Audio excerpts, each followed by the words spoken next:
Sup folks, welcome to the part 3, of What If Deku Followed the Anarchist Way, Chapter 22, One Weird Day. Author's note, Izuku is now scared for the future after his and Dabi's time travel trip. He decides to prepare for a few things. Izuku need to prepare for having 10 kids and doing other stuff. Izuku will have a busy and weird day, but he will make it out alive. Let's do this. Izuku woke up and said, I need to prepare for the future with 10 motherfucking kids. Izuku looked at the calendar to then say, I have 5 days until my birthday, I still got time. Izuku quickly got up to get clothes on and got breakfast. Everyone noticed Izuku was hurrying to get stuff done for the day. Sensei asked, what are you in a rush for? Izuku said, if I'm going to have 10 kids then I'm getting their college money prepared for, so I don't have to think about it and a shit ton of other stuff to do. Izuku quickly got into Kurogiri's warp portal, which Inko said, my Izuku is already being a responsible dad. I'm so proud. Sensei chuckled at the comment, which he was finding this too funny, but he did agree that Izuku was starting to be more responsible. Hopefully it would calm him down for a while and keep him from causing too much damage. The bank. Izuku walked into his bank in downtown Tokyo. He was greeted by his banker named Daijuk. Daijuk greeted, hello Mr. Midoriya, what brings you here today? Izuku sat down, I'm here to make 10 more accounts. Daijuk looked at him, 10 accounts? Izuku said, did I tutored, I need to open 10 brand new accounts. Daijuk said, we can't just open 10 brand new accounts without reason. Izuku glared at him, I'm going to have 10 kids soon, is that a good enough reason? Daijuk said, sounds reasonable, let's put money in them. Izuku pulled out 10 checks each with 11,149,900 yen, $100,000 give or take, on them.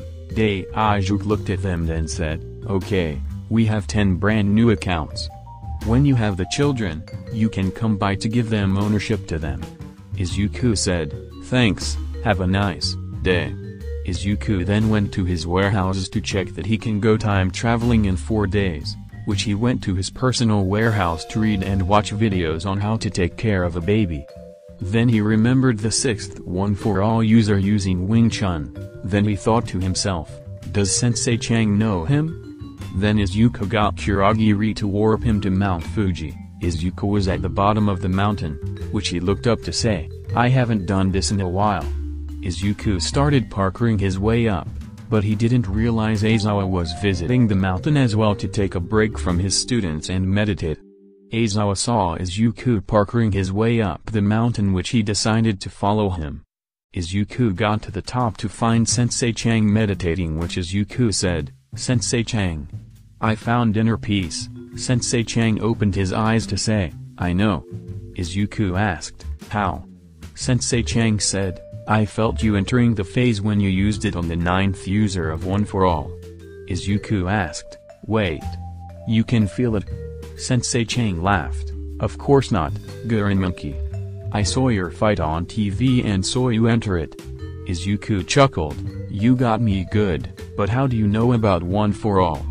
Sensei Chang said, you said it on live TV, and I was the 5th One For All user. Izuku with wide eyes, what? Sensei Chang said, yeah. I trained the 6th One For All user that you time traveled to fight. Izuku asked, how old are you? Sensei Chang said, I'm too damn old, Gurren Monkey. Sensei Chang looked at Izuku's jacket to ask, do you have my student's dagger that I gave him?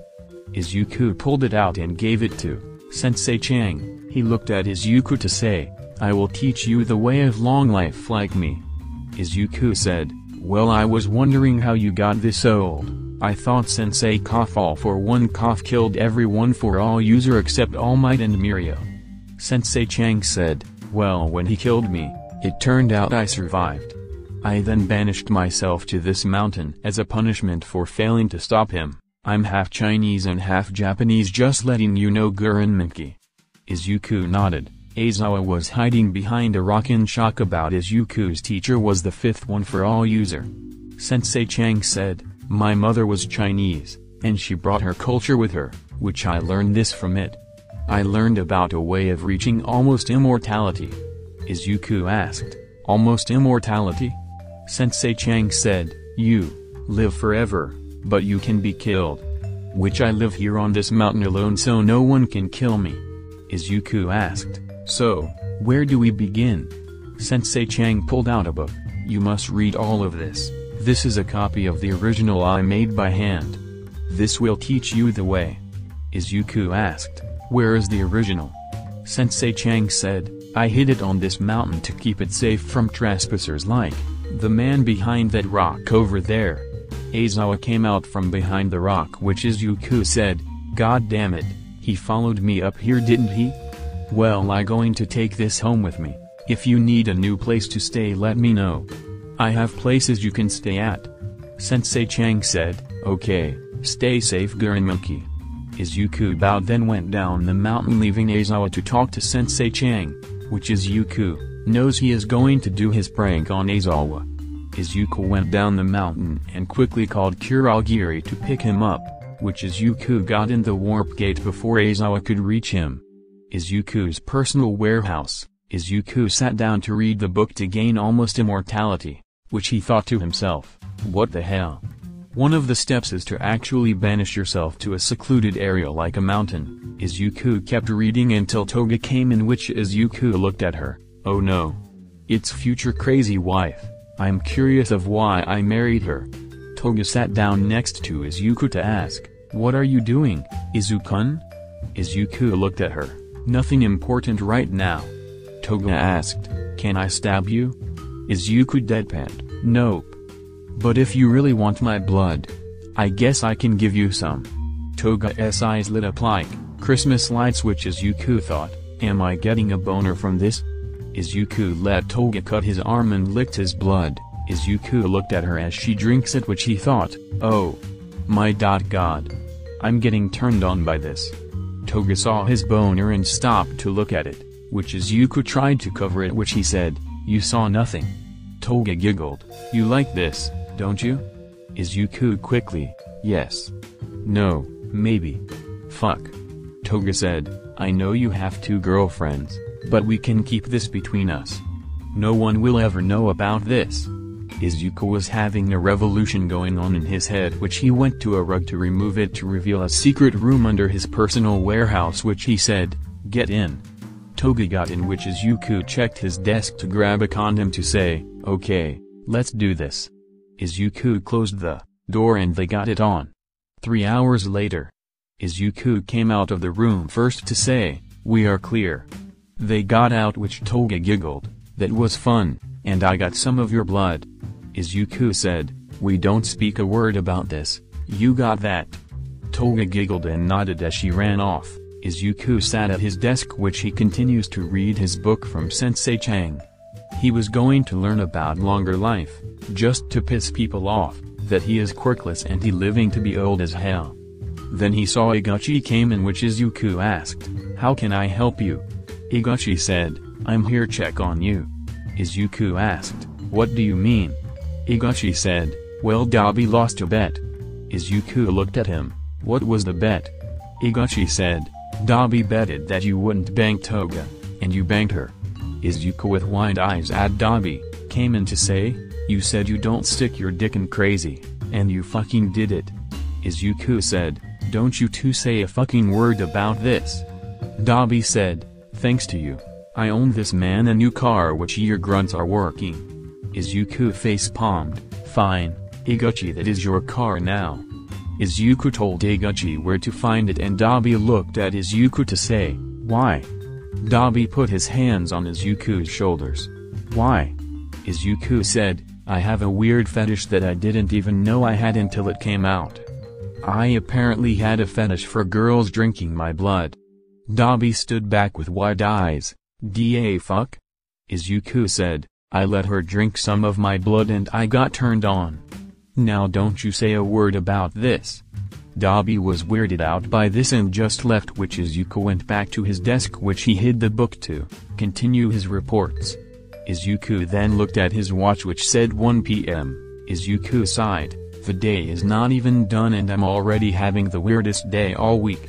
Izuku looked at his schedule to see that he didn't really have anything to do. He said, the only thing here is to drop off the analyses to Stain for him to use, but that's it. I need another hobby to do.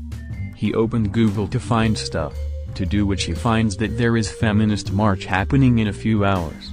Izuku was a strong believer of equal rights and equal responsibility, which he knows there are feminists that think like him, but he was pissed that the feminist march was going to be full of feminists. Izuku hated them because they ruined feminism by saying all men are pigs, that they don't need men to keep the population going, and women were superior to men. Izuku found them to be a bunch of idiots, which he got on his villain outfit to debate with a bunch of feminists. Izuku got in his car, which pulled out a picture of Ben Shapiro and put in on the dashboard to say, "It's showtime, I will not fail you." Izuku arrived at the march where the head leader was on the stand giving a speech about how men cause every problem, which Izuku came on the stand to grab the microphone to say, "That's where you're wrong. Women also caused problems as well." The leader said, "Oh. It's you." Izuku said, "Now you have said once men cause wars, well, let's use a basic example.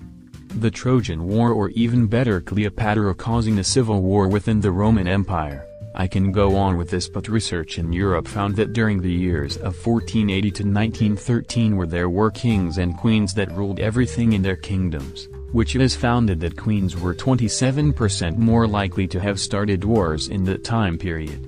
We have had history of women causing wars as well, so women aren't better than men in keeping the peace."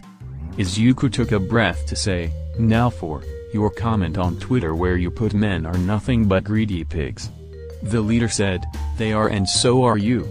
Izuku looked at a reporter to say, "You there? Can you look up how much money I donate to quirkless and mutant rights movements across the world in a month?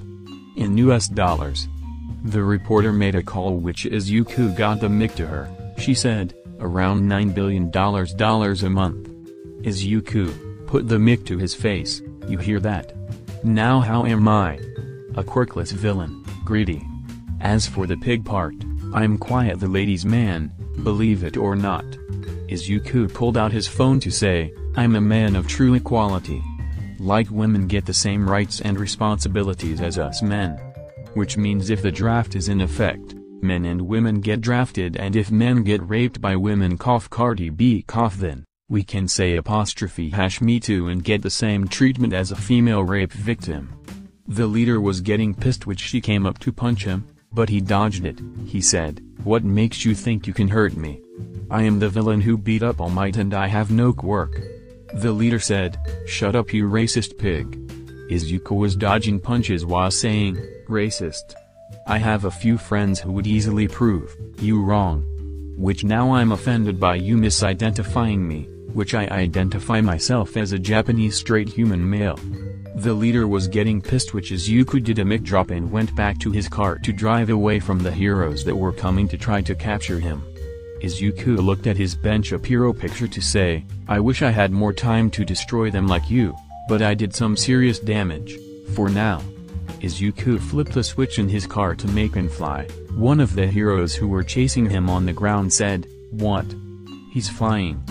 Izuku then flew his way back to the warehouses, which he said, "One day someone will fly right after me, I need to install weapons to this thing." He got the car to the shop to add his air combat weapons on it, which he heads home to get some sleep because the day was just too exciting, weird, and confusing for his mind to process, and ask himself how he manage to pull this off. Chapter 23, Camping Trip and Izuku's Birthday. Author's note: Izuku is going with the League on their trip to kidnap a few students from UA in the middle of the woods. Izuku is excited to come along and is ready to kick some ass. Then he will go do some stuff afterwards, to make a certain someone suffer. Let's get down to it. The League's base. The League members and Izuku were now sitting down for Tamura to explain why they were all gathered. Tamura explained that the students were going on a camping trip, which it was the perfect opportunity to kidnap some students. Tamura pulled out a list which he said, "You guys need to recover Shito Todoroki, kidnap Bakugo, kidnap Tokoyami, kidnap Monoma, and meet at the escape point. Izuku asked, why do you need to kidnap Bakugo? Tamura chuckled, well, I was going to keep it a secret, but he is your early birthday present. Izuku smiled, thank you, Tamura. They got paired up, which Izuku got teamed up with Muscular, which he didn't like him one bit. Muscular was a murderous asshole that kills what is in front of him, which the only things to take him down was a bunch of Namas, the All Might killing Namu, All Might himself, Sensei, and Izuku. All Izuku had to do was shot a quirky racing bullet and kick his ass, which Muscular believed he can kill with Izuku with ease, but Tamura knows Izuku can easily defeat him. Tamura put Izuku with Muscular so Izuku can take him out if he disobeyed orders, which Izuku tells Dabi, if you see Muscular on the ground, cremate him. If somehow you see Muscular and I'm not with him, cremate him. Dabi nodded and they went through Kurogiri's warp gate to be on a cliff overseeing the camp. Izuku said, okay, you know the plan. Now split up and go do the plan. Everyone splits up to do their jobs, which Izuku and Muscular were walking down their path. Muscular said, I can't wait to kill some of these kids. Izuku said, just remember who we are after. Muscular then looked to see a kid on a cliff, which he walked over to him. Izuku stopped to see what the fuck he was doing, which Izuku said, quit your shit Muscular, and get back to the plan. Muscular took off his mask and the kid was too scared to move with Izuku pulled out his quirk, erasing gun to say, last chance Muscular. Muscular turned around to Izuku, or what? Izuku shot Muscular in the shoulder, which he laughed, really? One bullet? Izuku smirked, come on. Fight me. Muscular ran up to Izuku and was about to activate his quirk, but he realized it wouldn't activate. Izuku punched Muscular in the face, which Izuku chuckled, what's wrong? Your quirk is gone or something? Muscular got up to say, what did you do? Izuku smiled, I erased it, you are now quirkless. Like me. Muscular was in shock, which Izuku laughed, you know the truth is. Izuku aimed his other gun to Muscular's head, the game was rigged from the start. Izuku shot Muscular in the head and Izuku realized, oh fuck. That was live ammo, fucking hell. The kid just stood there as Izuku just killed the man who killed his parents, which he asked, why? Izuku looked at the kid, which Izuku asked, what? The boy asked, why did you save me from the man who killed my parents, even though you are a villain? Izuku thought, oh shit, that is Kota Izumi, the son of Water Hose, who was killed by Muscular. Well, I can feel a little better about accidentally murdering Muscular now. Izuku asked, you want to sit down and allow me to explain a little bit? Kota sat down on a rock and Izuku sat next to him. You see Kota? Kota asked, how do you know my name? Izuku said, kid.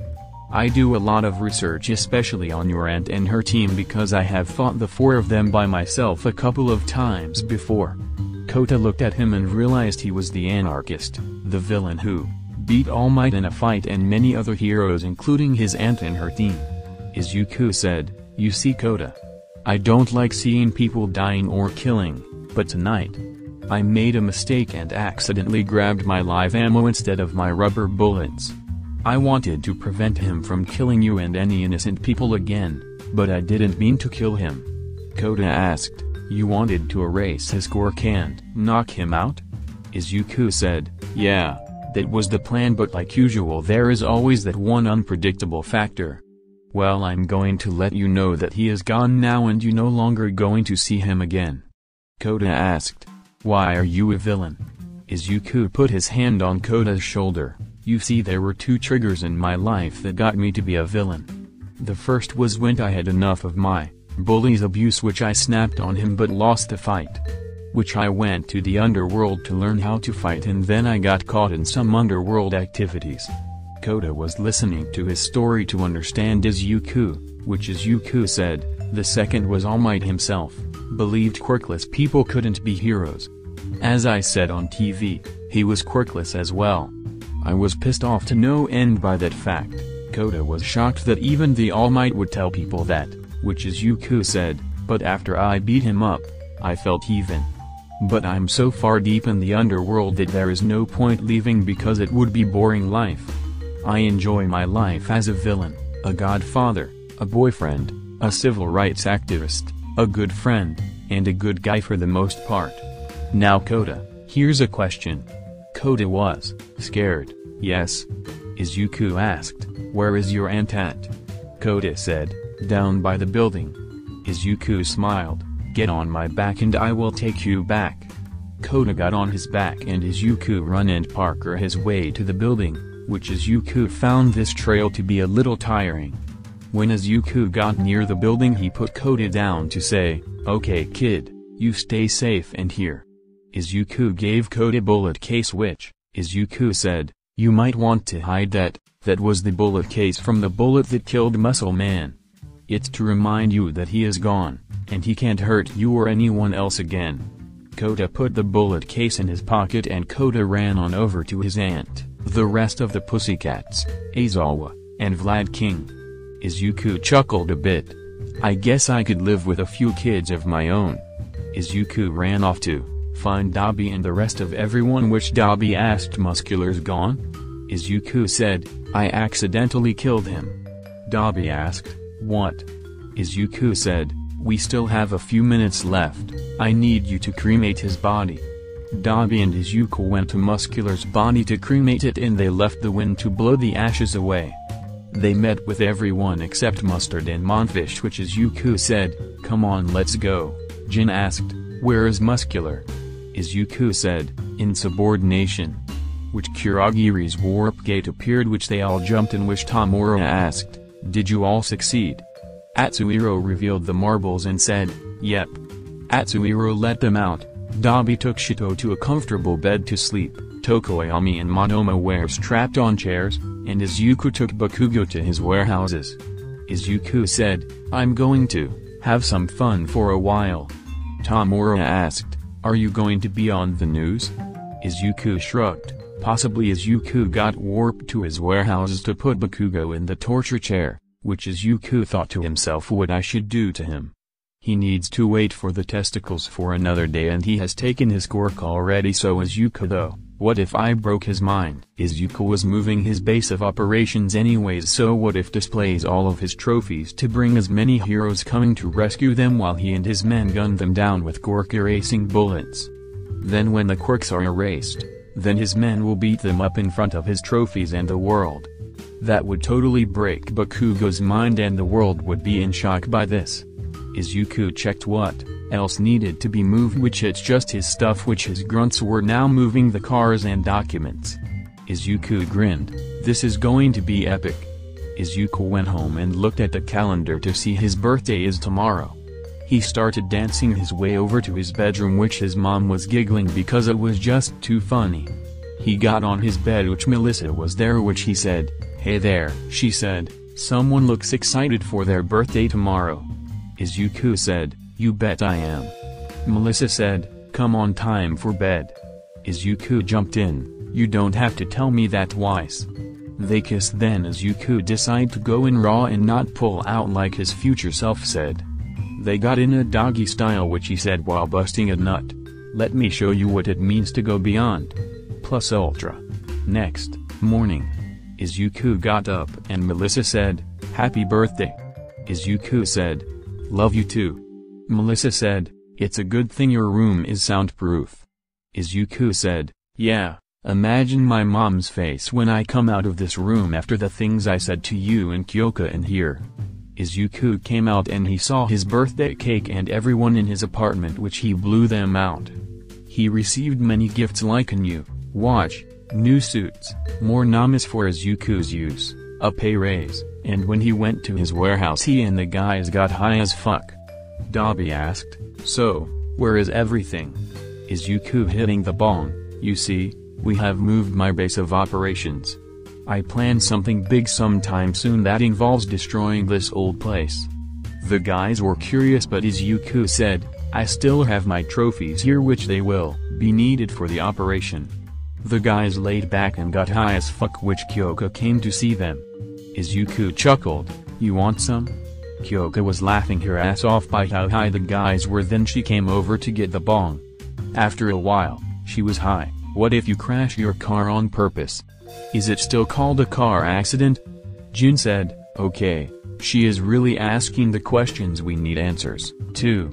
Izuku asked, if we were 13 hours ahead of the USA, why didn't we warn them about 9/11? Iguchi lost his shit, bruh. Dabi asked, why do we call them apartments when they are built together? Everyone looked at Dabi, which Hatsuhiro said, bruh.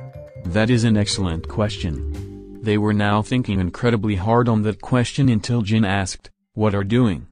Izuku said, I don't know. Atsuhiro asked, how come our lips don't touch when we say touch but our lips touch when we say separate? Dabi said, I think we smoked too much. Iguchi looked the bong to say, yeah. We hit it too much. Someone knocked on the door, which Izuku opened the door. He saw Shido, Tokoyami, and Monoma. Izuku said, right now we are a little baked at the moment. Shido asked, can we come in, to join? Izuku opened the door wider to say, that's all you needed to say.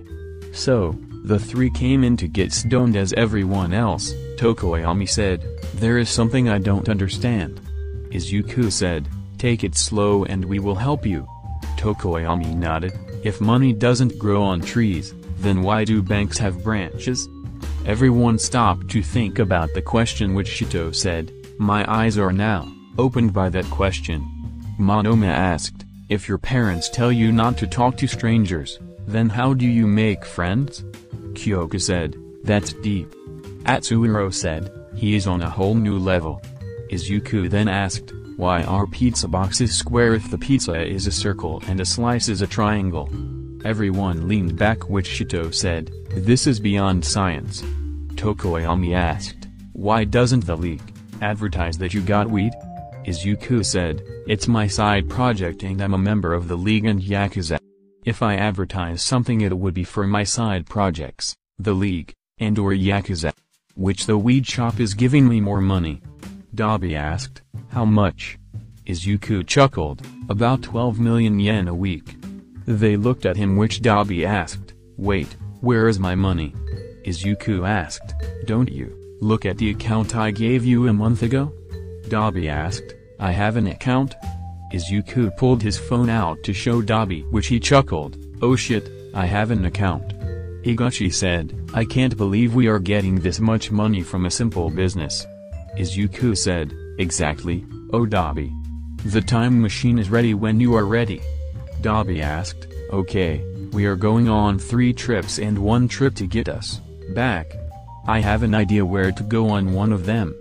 Izuku said, one of the trips will be when Endeavor, All Might, Midnight, Present Mick, and Eraserhead were our age in Nue. Atsuhiro said, bruh. That sounds fun. Shito said, when you see my dad, kick his balls for me. Dabi said, it will be done. Kyoka asked, I wonder what Midnight was like when she was our age? Everyone sat there thinking, until Monoma asked, what we're thinking about again? Shito said, the key to the universe, life, and death is 42. Izuku said, yeah. They hear knocking on the door, which Izuku got up to open it, and Tamura was there, which he asked, I came to check on you, where are your men? Izuku said, I'm moving my base of operations, because of the number of trophies I keep getting. I also wanted to get nicer buildings as well. Tamura nodded and asked, where are the new recruits and the rest of the league? Izuku said, they are here relaxing and getting high. Tamura asked, you mind if I join? Izuku smiled, not at all. Chapter 24, Preparing for Battle. Author's note, Izuku is going to be a dad in 9 months, he might need to change his habits, and start some new hobbies. Izuku has something for the heroes and the kujo he has captured. How will they go? He had a great birthday and now this is the day after his birthday, let's do this. Izuku's apartment. Izuku was getting ready for his plan, which Melissa asked if he could have a talk for a moment. Izuku sat down to ask, what do you want to talk about? Melissa said, I believe that you should stay away from the weed for a while. Izuku looks at her. It's for child. I guess I will stay away from it for a while.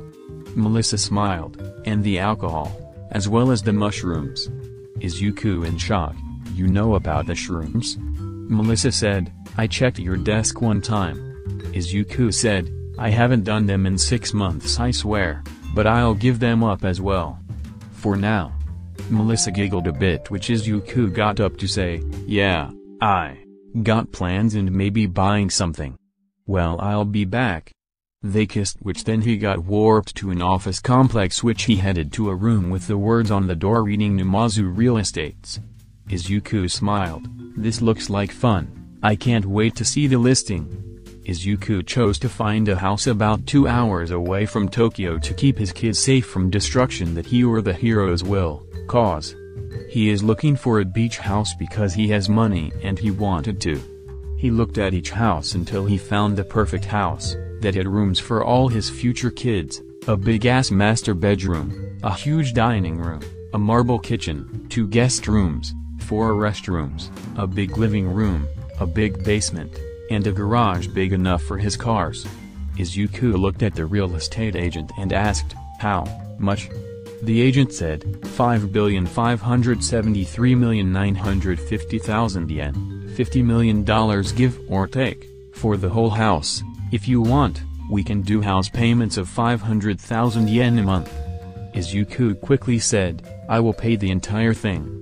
If you don't mind if I use US dollars as well to pay for it. The real estate was shocked that he just said he will pay for the entire thing on the spot like it was no big deal. Izuku signed a few papers and sent the money to the agent, which his jaw dropped. Izuku gave Kurogiri the house's location, which Izuku brought Melissa to the house and her jaw dropped by how huge it was. Izuku chuckled, this is the greatest purchase I have ever made. Melissa still in awe, how much did this cost? Izuku smiled, one day, I'll tell you. I paid it full, which is me. I mean ours. Izuku had to talk with David to get his blessing and prove himself, which he was going to do it in a few hours. Which Izuku left Melissa with his mom at the new house, which he checked at the new buildings at the new base of operations. The new base. Izuku checked at the buildings that were actually buildings, not those warehouses that can be destroyed with ease. They can be expanded, and floors can be added if they needed to be. Izuku went to his building, which his office was on the top floor, and he was loving looking out the window behind his desk. He filed his reports, which he looked at the time to say, well, time to talk to her dad. Izuku got dressed in a business suit, not his villain suit, because Izuku needed to dress to impress. Izuku got his car to drive to where David lived, which is really close to All Might's place, and he was hoping to not to see All Might. Izuku drove over to David's place, which he knocked on his door, which David opened up the door and said, Mr. Midoriya. Izuku said, hello Mr. Shield. David asked, what are you here for? Izuku said, I want to prove that I'm worthy of your daughter and I want to hopefully get your blessing. David said, well, you are dressed to impress, so I will give you that. I need more than that. Izuku asked, I know. That's why I'm here to prove it. David let him in, which Izuku saw All Might, which he asked David, Mr. Shield, did I come at a really bad time? David said, well yes, but actually no. Izuku was confused as hell by what he means, which Izuku sat across from All Might, which Izuku said, hello again, Yagi. Yagi said, hello Izuku. Izuku chuckled, you finally used my name, not young Midoriya. David said, the first thing to prove to me that you are worth is to apologize to Yagi for the leg at the USJ. Yagi in shock, but Dave, what about our fight and how he exposed my secret? Izuku looked at Yagi, I am sorry about your leg, your reputation, your quirk's exposure, and for brutally kicking your successor's ass. David said, I'm beyond impressed, you went beyond what I asked. You definitely want to show how far you are willing to go. Izuku said, I love her. I want to give her happiness, and this is just the beginning. David smiled, keep this up. And I will give you my blessing. Izuku chuckled. What's next? David asked, do you have a house? Izuku showed the pictures which he and All Might were in shock. Izuku said, don't tell her the price of the house. She and my mom will kill me, if they found out. David said, you can tell me, I won't say a word. Yagi didn't say a thing, which Izuku leaned towards him to say, $50 million. David was in shock, which he asked, where do you get the money? Izuku said, I have a weed business, I sell firearms, I oversee a quirky racing bullets factory, I sell the said bullets, I'm an info broker, and I also sell new technology. Izuku pulled out his laser gun and stimpack to show David, which he and Yagi were impressed with the technology. Izuku then said, those are just a small example of the tech my scientists, engineers, and your daughter made. My cars can fly, which I haven't seen any other hero's cars that fly, and that stimpack can heal almost any injury. David put the devices down, which he asked, you must make money to afford this, but I feel like that isn't all the ways you make money. Izuku chuckled, well, I do have stock in the Japanese and American stock markets, which I have to say Microsoft and Apple have been doing well lately. David was seeing he was a somewhat responsible adult, but he was a villain and his best friend is the #1 hero. Izuku said, you want to go somewhere and get some food, I mean I'm not going to kidnap you. David asked, what do you mean about the kidnapping part? Izuku said, that last part was to ensure Yagi that I'm not going to kidnap you, sir. But we can talk more, but I don't feel comfortable about telling you everything around Yagi because I'm a villain. David nodded his head because it was understandable, and they went to Izuku's Firebird, which David loved the car. Izuku knows how to impress, and David may be a challenge, but he wasn't going to not attempt to convince David for his blessing. As Izuku was driving, David asked, so, you run a weed shop? Izuku said, I own a weed shop, but Melissa convinced me to stay away from the weed for a while. Which I will continue to make money from it, and I will probably get into other more legal businesses like selling my tech to the people instead of just villains, or maybe medicine like the stimpack and Radaway. David asked, what is Radaway? Izuku said, it's a drug that removes radiation from a person, it's really popular amongst the doomsday preppers. I have tech that can make our society do a technological leap. David asked, why, keep it from society then? Izuku chuckled, how would society reacted that quirkless people made that leap? David asked, quirkless people made them? Izuku chuckled, I have only quirkless and mutant quirk people working for me.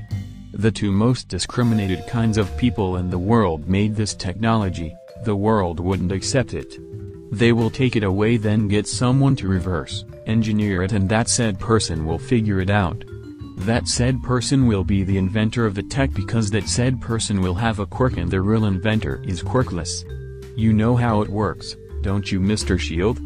David said, yeah, I had a few inventions stolen from me, especially one that could make a quirk stronger without damaging their mind. Izuku said, I read about that invention from the darknet, the device would change the world and will get rid of Trigger. David looked at him, you know about it? Izuku chuckled, what if I told you I have that said device coming in today? What would your reaction be? David said, there is no way, it's on island, which it has a nearly unhackable security. Izuku smirked, keyword nearly, which means it is possible to hack into it. I took a chance and my mercenaries I hired are bringing it to my office today. David was in shock, can I come to see it? Izuku smiled, of course. Izuku pushed a button on his steering wheel which lets Izuku tell Kurogiri that he needs to be warped to his office. Izuku drove through the portal to park the car in front of his office. They got out see the mercenaries in his office, which, Izuku said, sorry for the inconvenienced Wolfram, I will pay you double because of it. Wolfram smirked, aren't you a kind man? Izuku chuckled, I try to be, but sometimes it's not enough. Izuku sent the money to Wolfram's account and Wolfram handed it over, which David was in shock that his invention he wanted back for a long time was now in front of him. Izuku said, "This will be my gift to you." David asked, "What? But you paid men to go after it and bring it to you, why are you giving it to me?" Izuku said, "I don't want to see a device like this to be reinvented by someone else and taking credit for your work." David smiled, "You are good guy that Melissa sees in you." Izuku said, "Well, time for some food, I bet you are starving." 3 hours later, Izuku was back in his villain outfit which he got the blessing. He was about to smoke a blunt, but he remembered his promise. He went to get every hero he captured and Bakugo tied to a chair on top of a building. He looked at the cameraman to say, "Let's get this rolling." The TVs all across Japan. The screens showed all the heroes captured that have been missing for a while. Then Izuku appeared next to them to say, "Hello, Japan, you're probably wondering why I have these missing pro heroes. Well, they trespassed on my secret base which I had to move my base of operation to somewhere else. It's a real pain, except Bakugo here. He is here because he was the bastard who bullied and abused me with his quirk, which I erased his quirk and gave him a good ass beating. I will reveal the location of where we are at, so the heroes can come pick them up." A screen opened up next to Izuku revealing the location of his old base where he and the trophies were at. He then continued, "Come on now heroes, I don't have all day." The screen went black and the TVs went back to what was original shown. Izuku's location. Izuku pulled out his radio to say, "Get ready, they will be coming." Izuku walked over to Bakugo and said, "You will watch as an army of quirkless people, you though were nothing, take down a ton of heroes." Izuku looked out to see cop cars, army vehicles, and heroes coming towards his old base. Izuku chuckled, 2,000 men and women armed to the teeth with quirk erasing bullets, 200 namas at my expense, 25 of the 50 villains I freed from Tartarus, 10 heroes captured, 1 old childhood bully captured, and me. I will win this battle and the best part is that my army and I will escape this." Izuku looked at his power armor XO2 and said, "Let's get this show on the road." Izuku got in his armor and looked at the heroes, police, and army coming in the compound which when all them came in Izuku said to his radio, "Do it." When the police and army men came out of the vehicles, Izuku's grunts opened, fired on them. The heroes were about to attack until the 200 namas came out to attack them as well. They realized they fell into a trap. The police and army were overpowered by the namas and gunfire. The heroes were dealing with namas which they were losing to them because of how strong and powerful they were. Izuku and his prisoner watched on the roof on one of his old warehouses. Izuku smiled. "Well, I guess I don't need to join in." Then he saw All Might and Mirio come in and beating up the namas which Izuku chuckled, "Maybe I do now." Izuku activated the jetpack on his armor to fly up and land in front of Mirio to punch him in the face. Mirio didn't react in time which Mirio flew across the battlefield. All Might came over to punch Izuku but Izuku blocked it. 5 namas tackled All Might which Izuku said, "This is great, I have to take advantage of this." Mirio came in to punch Izuku's helmet which Izuku grabbed his arm to throw him. Izuku asked, "Is that the best you got?" Mirio laughed, "Are you really forcing me to do it?" Izuku got in a defensive stance which Mirio threw a punch and Izuku did as well. Mirio yelled, "One for all, 1,000,000%. Chapter 25, At What Cost? Author's note, Izuku's plan is so far successing. He will destroy Bakugo's mind as Bakugo watches as multiple heroes, police, and army men came to rescue him but they will lose their quirks and possibly their lives. Can Izuku's power armor withstand Mirio's 1,000,000% smash? Let's find out. Izuku's and Mirio's fists met which Izuku looked at his dials which they were going crazy. The armor was in overdrive trying to redirect the power to the ground and absorb some of it. The two both flew back a little bit. Izuku looked at Mirio with a broken arm and then he looked at his arm. The armor that surrounded his arm disappeared, but his arm was left untouched. He looked at Mirio and clapped. Mirio looked at Izuku, "All that. And I destroyed the armor that protected your arm." Izuku said, "You should be proud that you found the limit of the armor. But I sent a message to my scientists to send me the parts of the armor you destroyed. You have about 5 minutes before it arrives. Mirio chuckled, well, I have 1 good arm and 2 good legs, I won't lose like last time. Izuku said, you will lose worse than last time because you can die from that amount of damage you are producing on yourself. Mirio charged at Izuku and Izuku prepared himself. Mirio yelled, one for all, 1,000,000%. Mirio threw a left punch which Izuku used his left fist because he wasn't going to use his unprotected arm. Their fists met in the ground and made a huge crater. Izuku yelled, quit your shit, Mirio. Didn't you hear what I just told you? The two jumped back and Izuku saw that his armor on his left arm disappeared. Izuku looked at Mirio with 2 broken arms. Izuku looked at Mirio like an animal who needs to be put down to stop its suffering. Izuku said, stop it, Mirio.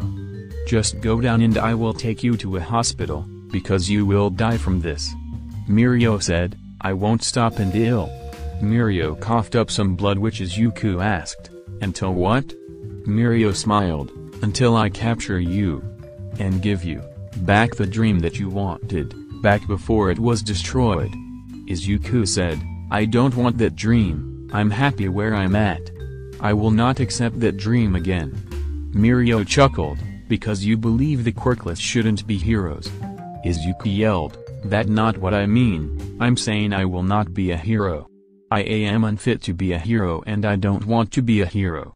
Mirio smiled, you weren't even given a chance yet.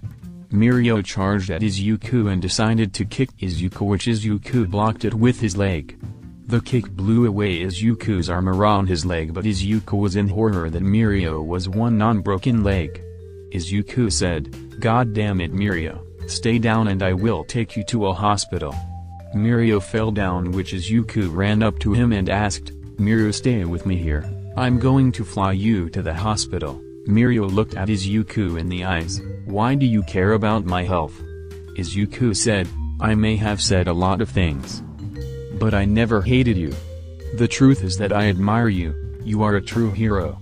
You give people hope like All Might did, but you extended it to quirkless people a lot more than he did. We are 2 sides of the same coin, we are similar, yet the only thing that truly separates us is that you have a quirk and I have none. Mirio saw it in Izuku's eyes that there was still a young boy that wanted to be a hero, but that boy was sad that no one ever supported that dream. Mirio pulled off a strand of his hair and got on top of Izuku to put the hair in his mouth. Mirio put the hair in his mouth and covered his mouth with his broken hand. Izuku struggled, which Mirio said, swallow the hair, god damn it. Izuku did what he asked, which Mirio rolled off of him. Izuku got on top of him to ask, what did you do to me? Mirio chuckled, you have a quirk now. 10th user of One for All. Izuku was pissed, take it back. Mirio smirked, I'm about to die, I need to pass the quirk on. You were the closest person, so why not give it to you? Izuku picked Mirio to flew on over to the closest hospital, which Mirio laughed. You know how to give someone a fun time when they are on the verge of death. Izuku said, yeah. Keep talking, that will keep you alive until I get you to the hospital. Mirio laughed, you think you can get me there in time? Izuku ran out of fuel in his jetpack, then Izuku found a car and stole it, which he said, I'm going to try my best, when you survive this. I'm going to shove my hair back down your throat and see how like shoving things down people's throats. Mirio smiled, you seem pretty angry about getting a quirk, Izuku. Izuku was going around cars and going through red light, no shit. If this was given to me like before All Might told me I couldn't be a hero, I would be happy as hell. But this was at a point where I'm a rich quirkless villain who has shown the world that quirkless people can kick ass. Mirio said, well, I can at least trust you to give the quirk to someone you see worth enough for it. Izuku smiled, if you die by this sort of bullshit, I will find someone else to give to. Izuku drifted in front of the hospital and got Mirio in, which they came in. The doctors took Mirio to the Izuku then called his men to see if they retreated and destroyed the old base-like plan. Then he called Mirio's parents, and then Tsuneitai. Izuku didn't call All Might because he was definitely going to be hurt after facing the many Namas. Izuku sat in the waiting room just thinking about Mirio's health and why Mirio gave him one for all. Then he heard a voice asked, "Can we sit here?" Izuku looked up to see Mirio's parents, which Izuku said, "Yeah." They sat down, which Mr. Tagata asked, "Are you Izuku?" Izuku said, "Yeah, that's me." Mr. Tagata said, "So, you're the kid Mirio believes he can save?" Izuku chuckled. He really believes in such thing and tells people that. Mr. Tagata chuckled. He believes that you will be a part of the 1 million lives he will save. I just let him go ahead and try it. Izuku said, "I'm sorry about beating him up last time, but this time he used one for all, a lot more than his body could take." Mr. Tagata said, "He survived it last time and someone gave us the money to cover the hospital expenses for it last time as well." Izuku said, "I know the guy, because he is me." Mr. Tagata looked at him in shock. "You did?" Izuku said, "I never hated him, he was in my eyes a true hero. And he is the nicest person to ever walk this planet. I admire him because we are similar yet also different, and he sees me as a rival, which to me is an honor to be worthy enough for such a title." Mr. Tagata smiled. "You are a good person like he said, you know that?" Izuku smiled. "I try to be. Even in times like this." Izuku then saw Tsuneitai, which he said, "Excuse me for a moment." Izuku walked up to Sir to say, "Okay Tsuneitai, we need to talk." Sir was in shock that Izuku called him by actual hero name and asked, "What do you want?" Izuku grabbed him. Who the fuck told him to use more than he can handle? He literally just used this one for all, 1,000,000% apostrophe 3 times to destroy my armor, his arms and his leg. He is in a shit ton of pain and on the verge of death. Sir looked at him. "He did what?" Izuku said, "You heard me." Sir said, "I got a few words for him when he recovers." Izuku said, "That isn't the worst part." Sir looked at him. "What is the worst part?" Izuku whispered in his ear, "He gave me one for all and I'm beyond pissed." Sir looked at him in anger. "He did not." Izuku said, "He fucking did." Sir said, "Let's talk about this somewhere else." Izuku said, "You're right. Let's go outside to talk more about this." They walked outside and told the nurses to contact them when they get an update on Mirio's health. Sir and Izuku sat on a bench outside the hospital, which Sir started off the conversion. "What are you going to do?" Izuku said, "If he survives, I'm going to do the same thing he did to me, shove my hair down his throat and force him to take one for all back." Sir was in shock. "What?" Izuku said, "You heard me, I'm going to force him to take it back." Sir said, "You are not going to use it for your thing." Izuku said, "I don't want a quirk is the last thing I need in my life. Also, I am beyond unworthy of this quirk." Sir looked at him. "That is something I can agree with you on. But what if he dies?" Izuku said, "Then we are going to find another Mirio and give him or her this quirk." Sir asked, "Why don't you give it to all for one?" Izuku said, "If my stepdad has it then I would have less fun being a villain." Sir in shock, "Stepdad?" Izuku said, Yeah, no big deal." Sir said, "That is a big deal." Izuku said, "Back to the main topic, I need your help to find another true hero like Mirio." Sir asked, "You are asking me to help you find another true hero?" Izuku said, "You found Mirio, it's only nature that you can find another one or have a backup." Sir smiled, "I thought I understood you, Mr. Midraya. But I can see what." Izuku said, Yeah, Mirio sees in me. Now let's hope he survives this, so I can force one for all to go back to his system."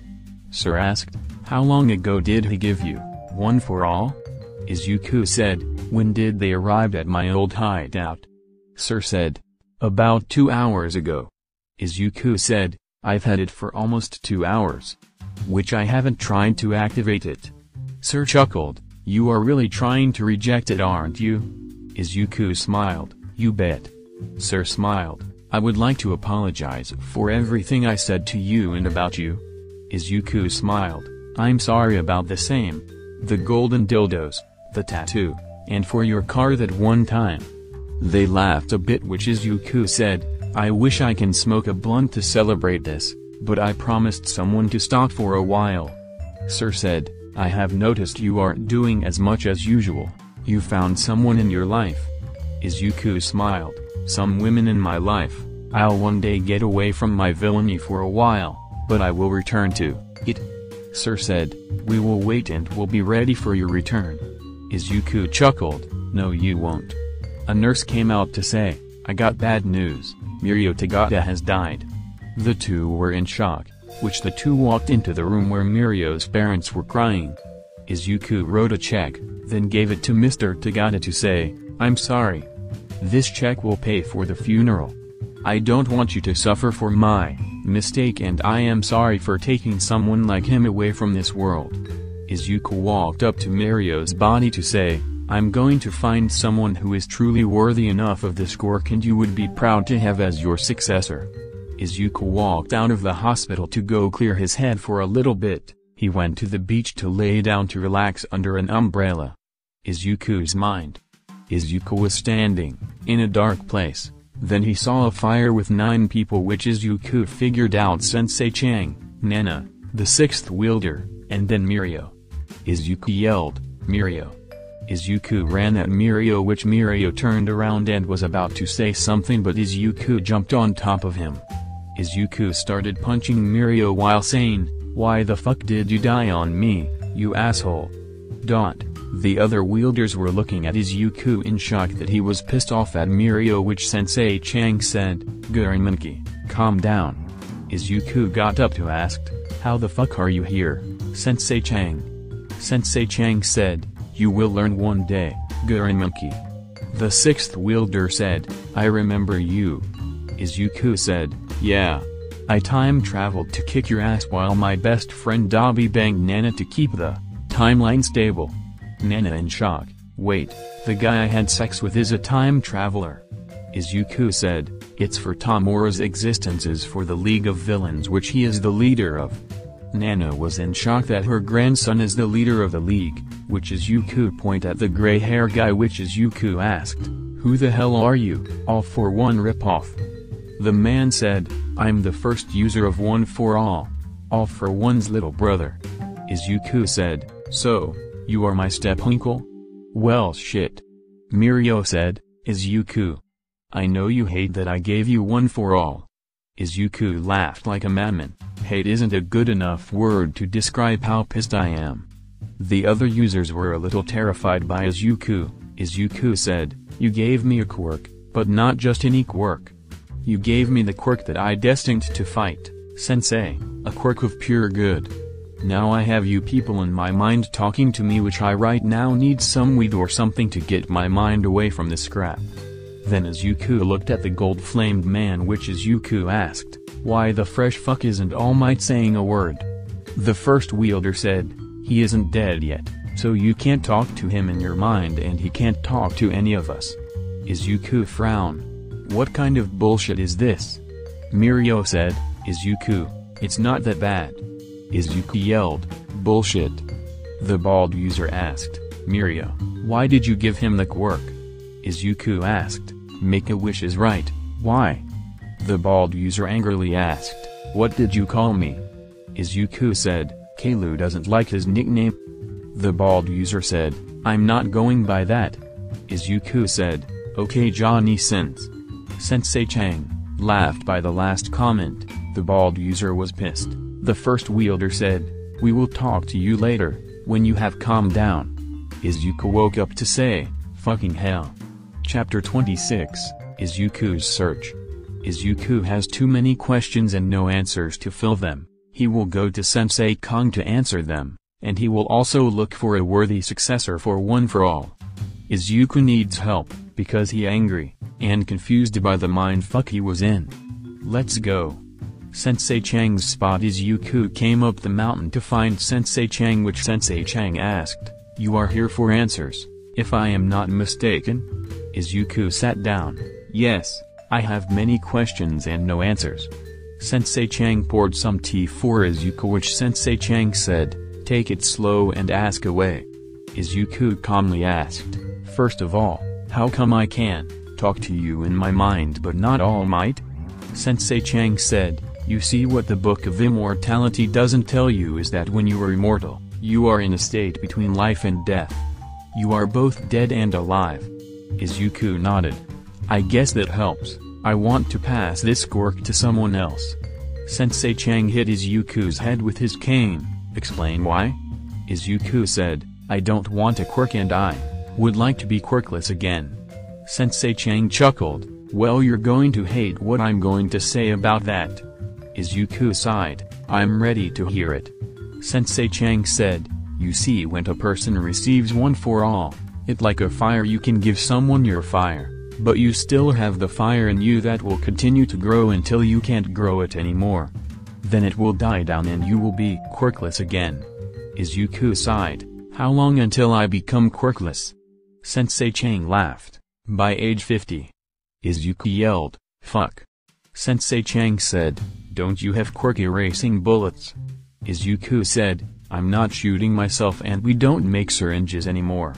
Sensei Chang said, well, you have the quirk now and whoever you give it to will make 3 living, one for all users existing at the same time. Izuku sighed, I will have to get one of my workers to make me a syringe for myself, but not tell them it's for me after I give the quirk to someone else. Sensei Chang asked, why not try it out? I mean, what is the worst that can happen? Izuku said, not my quirk, not going to use it. Sensei Chang looked at him, didn't you have a stimpack on you during your fight with Mirio? Izuku said, I did. But it broke when Mirio used '1,000,000% on me. Sensei Chang deadpanned, it broke. Izuku nodded, it broke. Sensei Chang said, I'm disappointed that something so simple could break that easy. Izuku asked, how does this quirk activate? Sensei Chang said, you mean quirks activate? Izuku spit out his tea, what? Sensei Chang said, when Yagi gave Mirio one for all, it mutated, to give the user past knowledge and quirks from previous users. Izuku sighed, why? Just why? Sensei Chang laughed, you can come back to me, if want to learn about the quirks. Izuku got up to say, this was enlightening and interesting, but I must go to get rid of this quirk. It's a mindfuck. Sensei Chang said, I loved it when you called my predecessor Johnny Sins, best nickname for him, hands down. The two continued talking until Sensei Chang revealed a marijuana leaf, but it was gold, which Izuku asked, what is that? Sensei Chang said, this is what I call God's lettuce, it's 50 times more potent than Ghost and Bruce Banner combined. This mountain grows at near the lava portion, which I have collected the seeds for you to start growing. Izuku looked around and said, I want to smoke one. Sensei Chang revealed one rolled up in golden-colored paper, which Izuku smoked it, which he got high in 2 puffs. Izuku was super high and Sensei Chang said, careful Gurren monkey, it took me 50 years to handle an entire joint by myself. Izuku asked, if you remembered something that you forgot, then did you really forgot about it? Sensei Chang laughed his ass off, which he put the seeds in Izuku's pocket for him to take with him.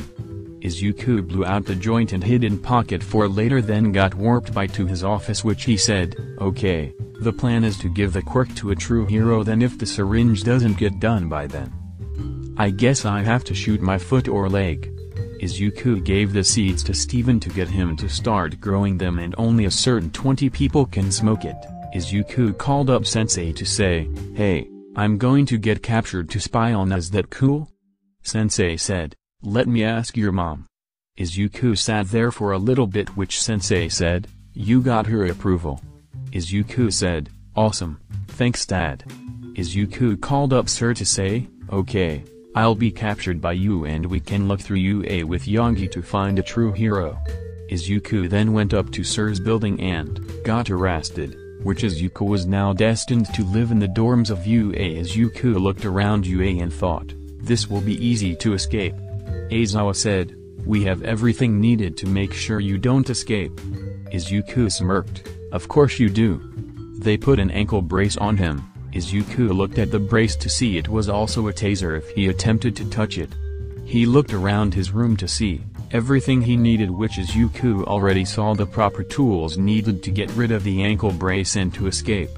Izuku was then transported to Class 1A, which during the deal, he specifically demanded that every time he enters the classroom they have to play Ain't No Rest for the Wicked.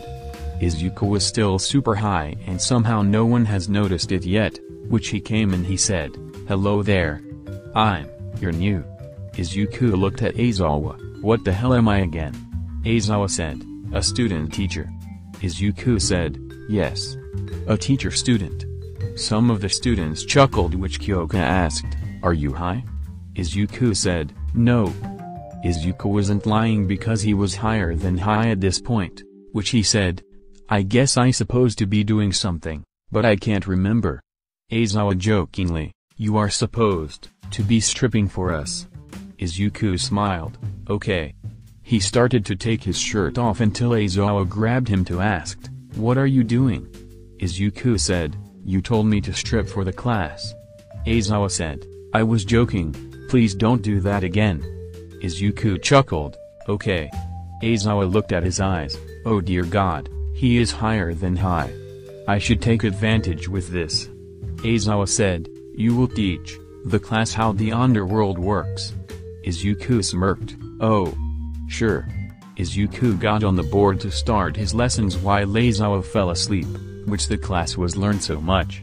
After about an hour, Aizawa woke up to find that Izuku has about 5 chalkboards full of information, which Izuku was now sober and looking at the students. That is why money laundering is important in the underworld, but it's best to sell firearms and invest in trigger. Any questions? Momo raised her hand. I understand the lesson, but why does investing in trigger is more profitable than any other drug? Izuku smiled. Simple, you see, trigger makes quirk users stronger and or mutates into another quirk. Other drugs like shrooms, meth, crack, heroin and acid are for fun and addicts. Now I've been safe with the legal stuff like weed, but I have been doing some firearms dealing with Russia, Iraq, Libya, Colombia, and Indonesia, which they are still successful. But my real money maker is my stock in the USA and Japan stock markets, which I will not reveal for my personal reason. Any other questions?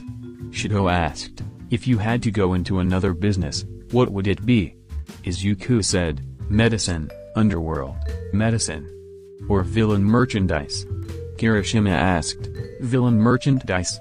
Izuku pulled out poster of himself, yep. There is a lot of merchandise of me. I would sign them as well because I'm that popular. Tokoyami asked, what is the worst business you were a part of? Izuku said, slavery. Well, I was a slave valuer. Meaning I look at a slave and their quirk to determine their base price. I have bought some slaves' freedom but not all of them. Aizawa wasn't expecting him to show that much of the underworld. He was looking at things he hasn't even heard of, which he was taking notes on a few things. Izuku said, now you are probably wondering how they stay together and make trades to each other. Well, me, Overhaul, and All for One are the reason. You see, we have a lot of connections. So we combine them to where the three of us are the middlemen that connect everyone to make the trade. The idea for this was mine, which you can say that the three of us united the underworld. Everyone was in shock. Then Izuku said, Aizawa's awake. Well, I'm going to ask him a question. Aizawa asked, what? Izuku asked, where is Midnight? Aizawa said, in her office. Why? Izuku said, I'm done for today. Izuku ran out of the classroom, which Aizawa was about to chase after him, but what he wrote was just too interesting to leave. Izuku ran to Midnight's office to say, hello there, my sadist mama. Midnight laughed a little bit, then said, you know, I'm a little bit upset about my car. Izuku smiled, since I'm being kept here, you want another nude model shoot? Midnight did a sadistic smile, yes, little Shota. That will be excellent. Izuku giggled. We are doing the dog collar, right? Midnight smiled. You bet we are. Which present Mick was about to enter the room to give Midnight some papers, but after hearing their conversion, he calmly turned around and pretended he didn't hear them. Izuku then walked down the hall to smell something. He chased after the smell to find a teen with purple hair with some weed, and Izuku said, "You." The teen turned around, which Izuku said, "Pass the weed." The two started getting high, which the teen revealed his name to be Shinso, which Izuku said, "I promised someone I wouldn't smoke weed, but if no one is watching me then fuck it." Shinso said, "You know how to roll up a good blunt." Izuku said, "I own a weed shop, of course, I know how to do it right." Shinso asked, "If you work as a security guard for a Samsung store, does that make you the guardian of the galaxy?" Izuku asked, "Today is the oldest you have ever been, but it is the youngest you will ever be again." The two laughed for a while, which Izuku said, "Okay, tomorrow we are going to smoke some real shit." Shinso asked, "Why are you here in UA in the first place?" Izuku said, "To help train some real heroes and other stuff until I escape." Shinso asked, "Escape?" Izuku said, "I can escape anytime I want. You see this ankle brace you see can taste me if I attempt to take it off or escape. I can get either someone else to do it or..." Shinso asked, "Or what?" Izuku chuckled, "That's the secret. Anyways, come here tomorrow around the same time to smoke some good shit." Shinso nodded, and Izuku went to his room to then look at the files Sir sent him to look at to see who was worthy. Izuku already looked at All Might's suggestion and threw most of them in the trash, just like Sir wanted to do, but he didn't want to disrespect him, so Izuku did it for him. Which Izuku was supposed to meet with the two tomorrow to discuss the options of students who should receive the work. Izuku looked at the documents to say, "Let's do the research." Chapter 27, Getting Bizarre. Izuku is getting settled into his temporary prison at UA, but a friend comes to visit to drop something off. Izuku will face a group of men who are looking for something. Izuku may have not started off in the world with a quirk, but he had something better than a quirk. Izuku will screw around UA like he plans. Let's get down to it. Izuku sat down with All Might, Sir Night-Eye, and Nezu, which All Might showed his list of his other choices. Izuku and Sir looked at them, which Izuku didn't really like the list. Izuku looked over at Sir and saw that he didn't like the list either. All Might asked, "So, what do you two think?" Izuku smiled, "Well, I would like to look at Sir's suggestions." Sir showed his suggestions, which Izuku liked them better, but something didn't feel right about them and the list was short. Sir said, "Those are the ones I can find so far." Izuku smiled, "Well, your suggestions are nice. But I think I found a candidate as well." Nezu asked, "Is it Shinso Hitoshi?" Izuku snapped his fingers, "Bingo." Sir and All Might looked at his file, which Sir asked, "Why him?" Izuku said, "He wants to become a hero to prove that even with a villainous quirk, you can become a hero. His existences will inspire many people and can bring hope to many people, including people like him. Look at the video where he saves the girl from the zero-pointer coming out the ground. Watch the video of Shinso coming to rescue the girl from the destruction while everyone ran away, which Izuku said, "I would gladly give one for all to him." Before All Might and Sir could say anything, a hooded man with blonde hair, gold eyes, orange suit, a green heart on his forehead, and vampire-like teeth said, "Hello again, Izuku Midoriya." Izuku smiled, "Dio Brando, how have you been?" Nezu asked, "You know him?" Izuku said, "He is friend of mine." Dio said, "I've come to drop a present off. I found this in Mexico. It's the same thing that turned me into a vampire a while ago." Sir, All Might, and Nezu were in shock by what Dio was saying. Dio handed Izuku a stone mask, which Izuku said, "I never thought I will actually be holding a vampire mask. Thank you, Dio. I will keep for display and emergency use only." Dio laughed, "There will be a few guys maybe coming to destroy the mask. I trust that you will defeat them and prevent them from destroy it." Izuku chuckled, "You bet." They will be nothing compared to me. Dio left it, which Izuku asked, okay, where were we at? Nezu asked, is what he is saying true? That mask can turn people into vampires? Izuku said, the person has to wear the mask and get blood on the mask, then the mask will make the person who wears it a vampire.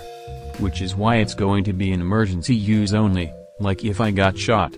I'm putting my blood on it and wear it. Izuku got up to say, excuse me. I have to hide this somewhere safe in my dorm, so no one takes it or uses it. Izuku got to his room to put the mask in a special spot, then he left the room to screw around on campus until he felt the presence of someone. He turned around to see some purple vines about grab him, which he dodges them. Then he saw a purple man coming at him, which Izuku said, I've seen you before. Star Platinum. He heard someone said, Yer days, you figured out my stand's name. Izuku got up to say, well, I try my best to learn everything. The other four guys behind him looked at Izuku. The old man said, a stand user, but he hasn't revealed his stand yet. Izuku said, I haven't used my stand in a while, let's have some fun. Izuku summoned his stand, which was similar to the Star Platinum, but it was jade green with an Einstein-like hair, with a belt buckle reading 420, and a symbol of the sun on its head. The five men looked at the stand to figure out what Izuku's stand power was. Izuku said, so who will strike first? The muscular teen used Star Platinum to attack Izuku, but Izuku disappeared, which the men looked around. Izuku broke the leg of the silver-haired man, which Izuku revealed himself, then created a black hole to suck the silver-hair man, the darker-skinned man, and the red-hair man in. Star Platinum prevented the old man and the teen from going in, which Izuku said, I expected nothing less from Joseph Joestar and Jotaro Kujo. Star Platinum went on the attack, but Izuku smirked as he slowed down time, which he dodged each punch and made his stand attack Star Platinum. Izuku then said, I'll make a deal. I will give you information if you, Jotaro, can beat me. Jotaro asked, what about my friends? Izuku smiled, I'll return them. But you must accept my deal first, and the fight is just between me and you. Joseph looked at Jotaro and Jotaro nodded, which Izuku brought the three men from the black hole. Izuku and Jotaro looked at each other menacingly, then they started moving towards each other. Then Jotaro said, Star Platinum. Izuku smirked, drop it like it's hot. The two stands came out to attack each other. Izuku's stand dodged each attack. Izuku's stand stats were that power and speed was at an E, but his stand ability is the reason for dodging the attacks. Izuku was doing well until the Joseph said, Jotaro. That stand's ability is powerful, be careful. Jotaro asked, what is his stand ability? Joseph said, it's something to do with the theory of relativity. Izuku jumped back to clap his hands, you're right, Mr. Joestar. My stand ability is called relativity, manipulation. Anything related to the theory of relativity, I can control. I can control light, black holes, create time dilations, the laws of physics, energy mass equivalence, and so much more. My stand is weak, but its ability is powerful and shouldn't be looked down on. Jotaro said, Yer days, quite a powerful stand ability but a weak stand. I respect your stand power, but I'm on a hunt for Dio. Izuku smirked, well, let's finish this fight and see if you get the information. Star Platinum punched drop it like it's hot in the arm, which dislocated Izuku's arm. Izuku smiled as he relocated his arm, then he and his stand disappeared did a rush attack on Star Platinum, which no one could see where they were at. Izuku's stand ability, he can control light and can control it to make him invisible and many other things. Izuku then said, let's show them what the power of energy mass equivalence can do. Izuku's stand had more powerful punches than Izuku used gravity to crush Star Platinum, which then Izuku slowed down time to beat up the stand even more. Then Jotaro said, the world. Izuku knew what that power can do, which Izuku felt pain everywhere on his body and he flew a few yards away. Izuku got up to say, you can do the world, Well, I'm going to surrender and give you the information. Joseph said, we need information on Dio. Izuku said, he is going to Egypt. I don't where he lives, but I assume a castle-like structure. Jotaro was about to beat Izuku some more, which the dark-skinned man said, that all we need, thank you very much. They left, which Izuku sighed, at least they didn't want the mask. Izuku went to the nurse's office, which she asked, what did you get into? Izuku chuckled, a training accident. Recovery girl glared at him, I know that is just nonsense, but I'm not forcing you to reveal the real reason. Izuku got healed up, then he went to find Shinso, which Izuku pulled out the blunt from Sensei Chang. Which Izuku said, careful with this one, it's potent as hell. 2 puffs made me super high. Shinso chuckled, then after 2 puffs, he was higher than high. Izuku took his 2 puffs, which they laid down while thinking of everything. Izuku asked, do blind people have dreams? Shinso asked, do you think twins realize that one of them wasn't planned? Izuku said, bruh, that is a good question. Shinso chuckled, think about it. You expect 1 child but then 2 come out. The same could be the same triplets. Izuku said, if you replace the W with T and what, where, and when you get the answer to each of them. Shinso chuckled, holy shit, what is this? Izuku chuckled, it's called God's lettuce, it's 50 times more potent than Ghost and Bruce Banner combined. Shinso said, I don't think I will ever get stuff like this lines up to the name. Izuku said, yes it does. I can grow some more of this. Shinso asked, you grow weed? Izuku said, I own the farm, but I have someone else grow it. Shinso got up to say, I must satisfy the munchies. Izuku got up as well, same. Izuku and Shinso got a ton of food, which everyone looked at them in surprise, which they consumed it like breathing air. Izuku forgot that Melissa also attended as well in the support department. Melissa came to the cafeteria with her friend Mai and Kyoka, which they saw Izuku and Shinso eat a ton of food. She headed over to say, hello Izuku. Izuku though, fuck. I'm too high right now. Izuku smiled, how are you doing? Melissa asked, why do you need that much food? Izuku remembered that recovery girl healed him a while ago from his stand fight, which he said, I hurt myself, then went to recovery girl to get fixed up, then I came here for some food. Melissa looked at him then nodded, which Izuku continued to eat his food and then thought, shit, that was close. Izuku looked at Mai and realized, that is, wife number 4. Damn, she's hot. I will give her a good time soon. Then lunch was over and Izuku was reported to go to combat training to help the hero students. Izuku looked at everyone, then pulled out a document and said, I need everyone to sign this first. The students in confusion looked at him in confusion. Mina asked, why do you need us to sign that? Izuku said, this document is a paper that said that you allow me to kick your asses, physical, mental, and emotional, and you gave me permission to. Trust me, if I going to be teaching something about combat, I will kick your asses equally despite gender. Also, I don't want that hash me too stuff following me around too. Any other questions? Ida asked, this kind of behavior is not how a teacher should behave. Izuku stopped his rant, to say, come and sign this, then I will explain to you how I will kick your asses in one attempt. They signed the paper, then got in battle stances, but Izuku smiled and said, congratulations, I won. Izuku sat in a chair while the students looked at him, then Momo asked, how did you win? Izuku said, you all didn't even read the paperwork, it also states in the second paragraph, by signing this contract, you cannot fight Izuku Midoriya for 1 day after this contract was signed and resulting into an automatic lose, meaning you didn't read the contract. You all fell into the most basic scheme I could make, which today you all learned that the pen is indeed mightier than the sword. Izuku got up from his chair to say, well, I got another class to help teach, so don't mind if I do.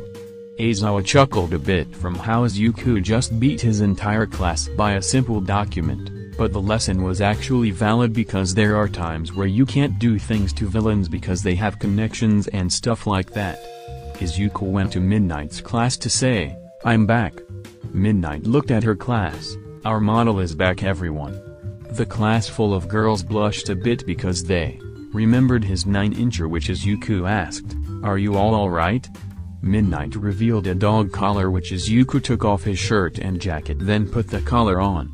Midnight put a leash on Izuku which they got on the stand in a pose of a person walking their dog. Midnight was the person and Izuku was the dog. Meanwhile Aizawa, Yamada, Present Mick, Kan, Vlad King, Aishiyama, Cementos, and Inui Hound Dog were talking about Izuku. Aizawa asked, "Speaking of the devil, where is he?" Aishiyama said, "I think I saw him entering Midnight's classroom." They all had wide eyes, except Inui. Then Inui asked, "Why do you all look disturbed?" Ken asked, "You haven't seen what the two do together?" Inui asked, "What do they do together?" Yamada said, "It's something that I don't want to talk about." Aizawa said, "I have to get a therapist because of the things they say to each other and do to with each other. It makes me question everything." Inui asked, "What's the worst that can happen?"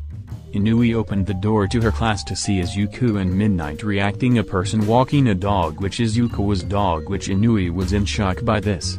Inui closed the door and said, "I thought I've seen it all, but that is something new. I need time to unsee that." Aizawa said, "You can never unsee that for the rest of your life, it will haunt you for the rest of your days, and they do it a lot." Midnight and Izuku looked at the door that was closed which Izuku asked, "You think he went to the wrong room and is looking for the right room?" Midnight giggled, "Most likely, but I feel like something is missing in this picture." Izuku smiled, "What if you petted my head like the bad dog I am?" Midnight smiled, "Perfect." The men outside the classroom walked away and Inui was now disturbed. He later went to Nezu to ask for a special therapy session to see what Izuku is thinking. Inui wanted to see the mind of a smart villain like Izuku, but he knew there was more to Izuku than meets the eye. Izuku came into his office to say, "Hello Hound Dog." Inui said, "Hello Mr. Midoriya, take a seat." Izuku sat down, which Inui noticed he didn't sit down like a student or like normal. He sat down like a businessman who has many successful deals and was going to make a deal with you. Inui was very observant about everything and small details help him with how to see a person's mind. Izuku asked, "So you want to see my mind?" Inui nodded, which Izuku smiled. "Where do you want to begin?" Chapter 28, Izuku's Mind. Hound Dog wants to see Izuku's mind to see what he's really thinking and his mental state. Will Izuku do the All Might impression on Shinso? How will Izuku escape? What is the first thing Izuku do when he escapes? Let's do this. Izuku asked, "Where do you want to begin?" Inui asked, "I would like to ask about your childhood, if you don't mind?" Izuku said, "Very well. Before age 4, I had a happy childhood like your average person. I had friends in school, my parents loved me, and I was a big fan of All Might." Inui asked, "What changed?" Izuku chuckled, "When it was revealed I was quirkless. The friends bullied me because of it, my father left me and my mom because it, and the bullying didn't stop until I learned how to fight back by age 12. Inui was angry that his father would leave him and his mother because of stupid reason, how everyone started bullied him for that same reason, but he kept professional. What happened at age 12? Izuku said, "I snapped on my main tormentor, Bakugo, and fought back for all the bullying. I lost that fight because I was weak and outnumbered, but I felt something inside of me that wanted me to get stronger. I followed that feeling to an underground fighting ring. I saw how they fought each other as equals. Some of the fighters fought with a smile on their face, like they enjoyed it. I wanted that feeling as well." Inui was scared a little bit from this story and started getting concerned that Bakugo in Class 1A is going to be in danger for the rest of his life. Izuku smiled. "I met Coach while watching the fight and he asked, 'Why are you here, kid?' And I said, I want to learn to fight like that. He smiled and taught me boxing. I then would also get in the ring to fight the fighters as well. I combined my hobby of quirk analysis and boxing to help me win my first fight. I was happy by my first win. I smiled by it, and I found happiness, which was something I lost since age 4. Inui saw why Izuku loved to fight in general. It was a high to him and revenge against society for looking down on him. Izuku smiled. Then I met K, also known as Overhaul, one day. He offered me to work for him. He liked my fighting skill. Then I revealed to him that I was quirkless and my quirk analysis notes. Which, he wanted me to work for him even more. I had the conditions of that I am not focused to kill, free control of what I do, and an apartment nearby his place just in case. He met with my conditions and I began working for him, but as for what I did for him is something I would like to not to speak of. Inui nodded, but what about the part of you that loved All Might? Izuku chuckled. Before I met All Might. About 2 weeks or so before I met All Might, Grin got me interested in meeting the League of Villains. I met with Tamura and Sensei. Sensei saw that I was quirkless but valuable. He revealed to me that All Might was quirkless once before given one for all, which I was shocked by the information. Sensei was nice and a father figure to me. He was like a father to me and Tamura. Anyways, I met All Might after he saved me from a slime villain, which I asked him if a quirkless nobody like me could be a hero. And you know the rest, except why I ran away from home. Inui was in shock that despite what he was told about All Might in advance, he still wanted to ask his question. Inui looked at the clock, which revealed he had 1 minute left, which he asked, "Why did you run from home?" Izuku smiled. "For my mom's protection, of course. I left to live in the apartment that Kai gave to me and I began my life as a free-spirited teen. Which I have seen many things and many people, from sensei to mad scientists to slavers to murderers to assassins to terrorist cells leaders. I've seen them all and forgot none. That is what it's like to be a part of the underworld for 4 years now." Inui's timer went off, which Izuku smiled. "Well, that's time's up." Inui quickly asked, "You want another appointment?" Izuku smirked. "No point if I have 20 possible escape routes out of here. After I've done with a few things, of course." Izuku opened the door to find Nezu standing there, which he asked, "I would like to know these 20 possible escape routes, if you don't mind me asking?" Izuku smirked. "Depends what I get from telling you." Nezu said, "No prison time." Izuku nodded. "Sounds good. But I need a little more." Nezu looked into his eyes. "What do you want?" Izuku chuckled. "No prison time and allowing me to give the quirk to Shinso with no questions asked." Nezu sighed. "Okay." Izuku then showed every possible of escape except his real plan to escape. Izuku then went to Shinso to say, "Hey Shinso, meet me in our usual spot." Shinso followed, which Izuku pulled some of his hair to say, "You see, when Mirio died he gave me a quirk." Shinso in shock. "He gave you a quirk, so aren't quirkless?" Izuku said, "Shut up, I'm getting rid of it after I give you this quirk." Shinso nodded, which Izuku continued, "This is a quirk for true heroes, which I can see it in you. All Might and Sir Nightai will help you train it. Now will you accept this quirk?" Shinso nodded, which Izuku in an All Might impression, "Eat this." Shinso looked at the hair. "What?" Izuku said, "The quirk passes on to someone by DNA, so it was either the hair, I spit in your mouth, or I nut in your mouth. The choice is yours." Shinso quickly said, "The hair." "What the fuck?" Izuku gave him the hair and Izuku said, "Okay, it will kick in soon. Possible 2 to 3 hours, and if you see and hear people in your head, it's going to be a normal thing." Shinso asked, "Well, that's interesting, and at the same time this is one weird quirk." Izuku said, "Yeah, it's a weird quirk." Izuku looked at his watch to say, "Well, I'm going to escape from here now." Izuku parked his way down the building until he went to the wall near Jim Gamma, which it fell down, and Izuku jumped into the back of a truck. In the back of the truck there were men with the tools to get the ankle brace off of him without hurting him. The truck drove off and the teachers started chasing him. When they got the brace off of Izuku, he said, "Thank God, it's off." Izuku checked his jacket to check if he still had the vampire mask, which he still had on him. Then he pulled out a stun grenade made from the materials in his dorm room. He threw the stun grenade at the heroes, which stopped them and allowed Kurogiri to warp them without problem. Izuku saw his building, then jumped out to shout, "Well, I be back, bitches." Izuku went to his office to write his reports. In the past 2 days he was at UA, which he then took his vampire mask and put it on the wall. Izuku put his book of immortality under the mask and said, "If I get murdered, then mask is the backup plan." Izuku sat down on desk and took a nap, but he forgot that he needed to erase one for all in his system. Izuku's mind. Izuku looked at the former one for all users, then said, "Son of a bitch, I forgot to erase the one for all in me." Nana said, "We would like to talk to you about something." Izuku said, "Nope, sorry Dream MILF, I'm not going to keep or use this quirk." Mirio said, "At least hear us off."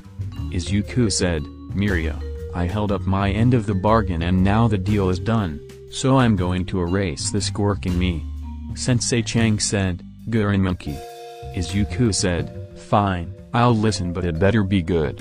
Sensei's brother said, "Okay, now we like that you gave one for all to another person, but we believe you can be a hero." Izuku said, "I already hate this." Mirio said, "He didn't even finish, you might like this." Izuku said, "Are asking me to focus more on my vigilante work and make a shift to be an anti-hero? Because if you are, I might think about it, but I'm not going to use this quirk." The 6th user said, "Okay. We will let you not choose us, but we will offer the leaning hand." Izuku sighed. "I guess that's the best I'm going to get with you all." Sensei Chang whispered, "I tried to convince them to leave you alone about it, but no. They believe that you have be more heroic and whatnot." Izuku asked, "What do you think, Sensei Chang?" Sensei Chang said, "When you trained under me, you were like a diamond that wasn't polished. After I trained you, you were just polished, and that was the only thing I did. You should do what you want to do, you are a free-spirited one, which you should be you." Izuku smiled, "Thanks, Sensei Chang." The bald user said, "You are supposed to help us." Izuku looked at the bald user. "You know, if you stopped using toothpaste instead of shampoo, you could still have your hair." Sensei Chang fell back crying because it was too good. Mirio said, "Don't be like that, Izuku." The bald user said, "You are always lost in thought, it must be unfamiliar territory to you." The other users can feel the burn from that one, which Izuku smiled, "If I had a face like yours, I would sue my parents." The fire near the user rose up and got bigger from that burn. The bald user smirked, "I can make a monkey out of you, but why should I take all the credit?" Nana said, "Stop it, both of you." Izuku chuckled, "I've seen people like you, but I had to pay admission." Then Izuku woke up and said, "God damn. I need to get that syringe." Izuku picked up the phone. "Hey Phil, you got that syringe?" Phil on the other line, "Yep, it's on its way to your office." Izuku said, "Great." Izuku hung up the phone and waited for the syringe, which Izuku read the Book of Immortality and thought, "Well, I know how to do this, but in summary, I need to hide in a secluded area, find inner peace, drink tea, consume soups and rice, and meditate hourly. Putting on the vampire mask and becoming a vampire is easier than this." Izuku heard a knock on the door. He looked up to say, "Come in." A man came in with a small box, which Izuku said, "Thanks, Matt." Matt left and Izuku examined the syringe in the box. He then asked himself, "I can be quirkless again like I want to. Or I can continue to mess with the past users." Izuku sat on the thought for a while until he heard a knock, which he put the syringe away and said, "Come in." Kyoka came in, which Izuku said, "Hey, how was your day?" Kyoka smiled, "You made quite escape, you know." Izuku said, "I had 21 ways to escape and revealed 20 to make Nezu feel bad about not having a building to keep me in." Kyoka giggled, You have made him mad and he can't wait to get a hold of you. Izuku smiled. I may not have a quirk like him, but I do take steps in case something like that happens. Kyoka asked. How are you doing? Izuku smiled. I bought a house for all of us to live in. It's a beach house which I will show you later. My businesses are still growing and giving me money. I got new treasures as well. Izuku pointed at the mask which she looked at it and interested but didn't touch it and looked at the book. She turned around. Immortality? Izuku smiled. Imagine I'm quirkless and I am living longer than everyone else. She giggled a bit which Izuku said, you know I think I should lock the door and allow us to have a good time. Kyoka blushed. I wouldn't go against the idea, but I would like the idea. Izuku quickly locked the doors and covered the windows for them to have a good time. Chapter 29, The Adventures of Dabi and Izuku Part 6. Izuku and Dabi will be time traveling. Again, what will the two do this time? Let's find out. Izuku and Dabi packed in some weapons and food in the timecode, which Izuku said, I can't wait for this trip. Dabi smiling, I can't wait to steal King Arthur's sword. Izuku said, aliens built the pyramids, and this will prove it. Dabi looked at Izuku, I'm telling you aliens didn't build them. Izuku said, dude, you banged an alien, don't you believe there might be a possibility of them building them? Dabi said, I find it hard to believe that they came to help build pyramids. They both got in the time machine and flew in the air to go to their destination. 15 years ago Izuku and Dabi look out the windows to see when it was small, which Izuku said, let's land where those people are at. They land next to a group of teens with a tall man with gray hair, which the gray hair man and students prepared themselves. Izuku rolled down the window which Izuku shout, chill the fuck out. Is this 2XXX? The gray-haired man asked. Yes, it is. Why would you ask us that? Izuku said, because we are time travelers and we came to visit. They heard, time travelers, my ass. Dabi said, endeavor. Izuku said, hold it, Dabi, the red-haired teen asked, you know my future hero name? Izuku said, we know all of you? But Dabi doesn't want to hear a word from you. A blonde muscular teen boy asked, who are you? Izuku smiled, we are from 15 years in the future, we have come to keep the timeline in check. Right Dabi? Dabi sighed, yep. Then they heard, Dabi? They looked to see an older Nana which Izuku said, oh fuck.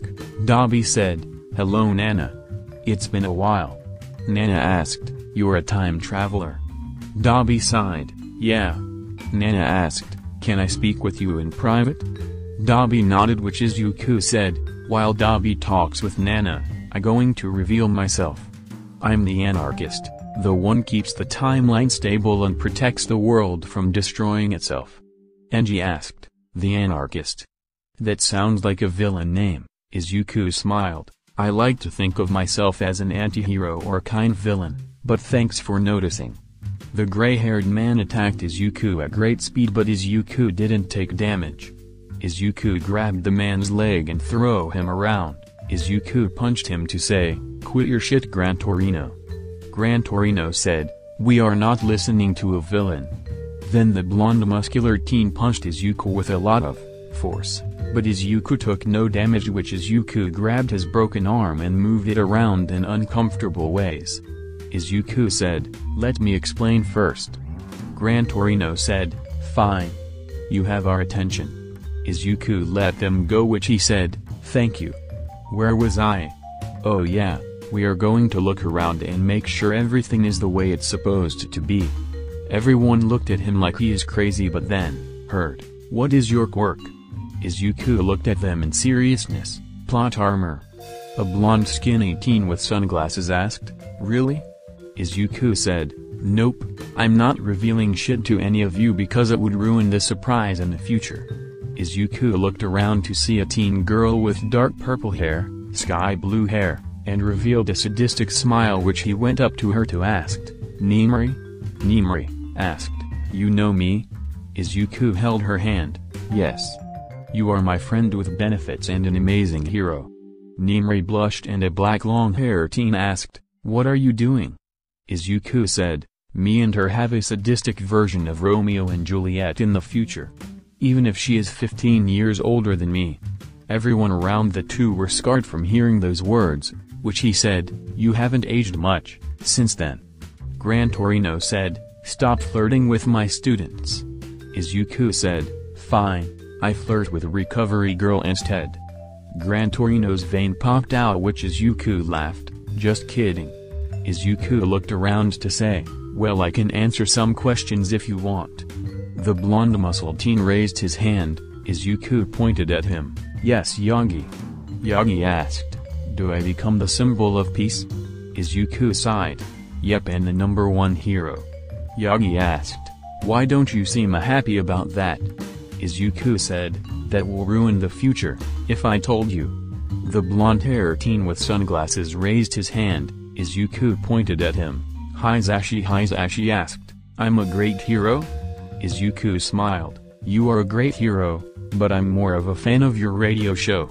Hisashi smiled, "I got a radio show?" Izuku nodded. "Which?" Hisashi teared up a bit, then Izuku said, "Aizawa is an excellent hero and he will often refer to me as a huge problem child." Aizawa shrugged and went to sleep, which Izuku laughed. He never changes. He took questions and answered some of them the best he could or not answer them at all. Then he saw a green-haired teen boy walking out to say, "Sorry I'm late." Izuku looked at him and asked, "What's your name?" The boy said, "Hisashi Midoriya." Dabi came out and heard the Hisashi say his name, which Izuku went from smiling to pissed off. Which Izuku got up and Dabi got in front of him to say, "No Izuku, you can't kill him." Izuku said, "You know killing isn't my thing. I just want to take a stab or beat him up." Dabi said, "Let it go. You already got your revenge in the present. Don't attack." Izuku calmed down. "Fine." Izuku looked away from him and Gran Torino asked, "What do you have a problem with Enji, Yagi, and Hisashi?" Izuku said, "That's our business and ours alone, but for now, we are going to screw around for a little bit." Izuku ran to grab Nimri's hand to roam around the school and Dabi walked with Nana to have further talks about the future is like. Izuku got ice cream with her and they went into some of the offices to prank on the staff. She knocked them out and he would use permanent marker to draw cat whiskers and other stuff on them.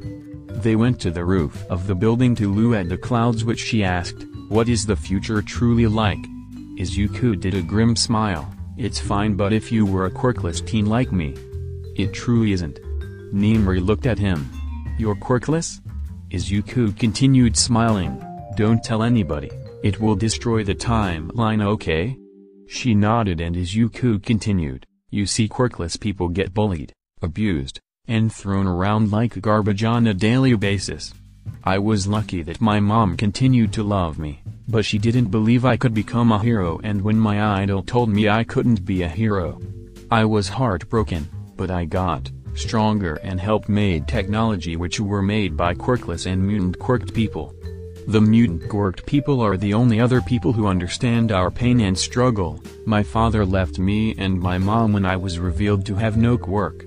Nimri looked at his sad eyes, which Izuku said, "But one day I had enough of watching my quirkless brothers and sister being treated horribly and for them to have the only option to be suicide. I became a villain to show the world that we are capable of defeating powerful heroes and we deserve respect, a happy life, and not to be judged. I believe everyone quirks of all kinds and quirkless should live together and see each other as equals. To respect each other and pursue a happy life. That is why I am a villain, because the world would never accept a true quirkless hero. I may be the villain, but I'm the only real hero in the world which only a few people can see." Nimri kissed his cheek. "You are a hero. Even if no one believes in you, I believe you are doing what you believe is right. Even if you are labeled as a villain." Izuku smiled. "You always have a beautiful smile." Izuku pulled out a piece of paper. "How about you meet me here 15 years in the future?" Nimri looked at it to say, "I will."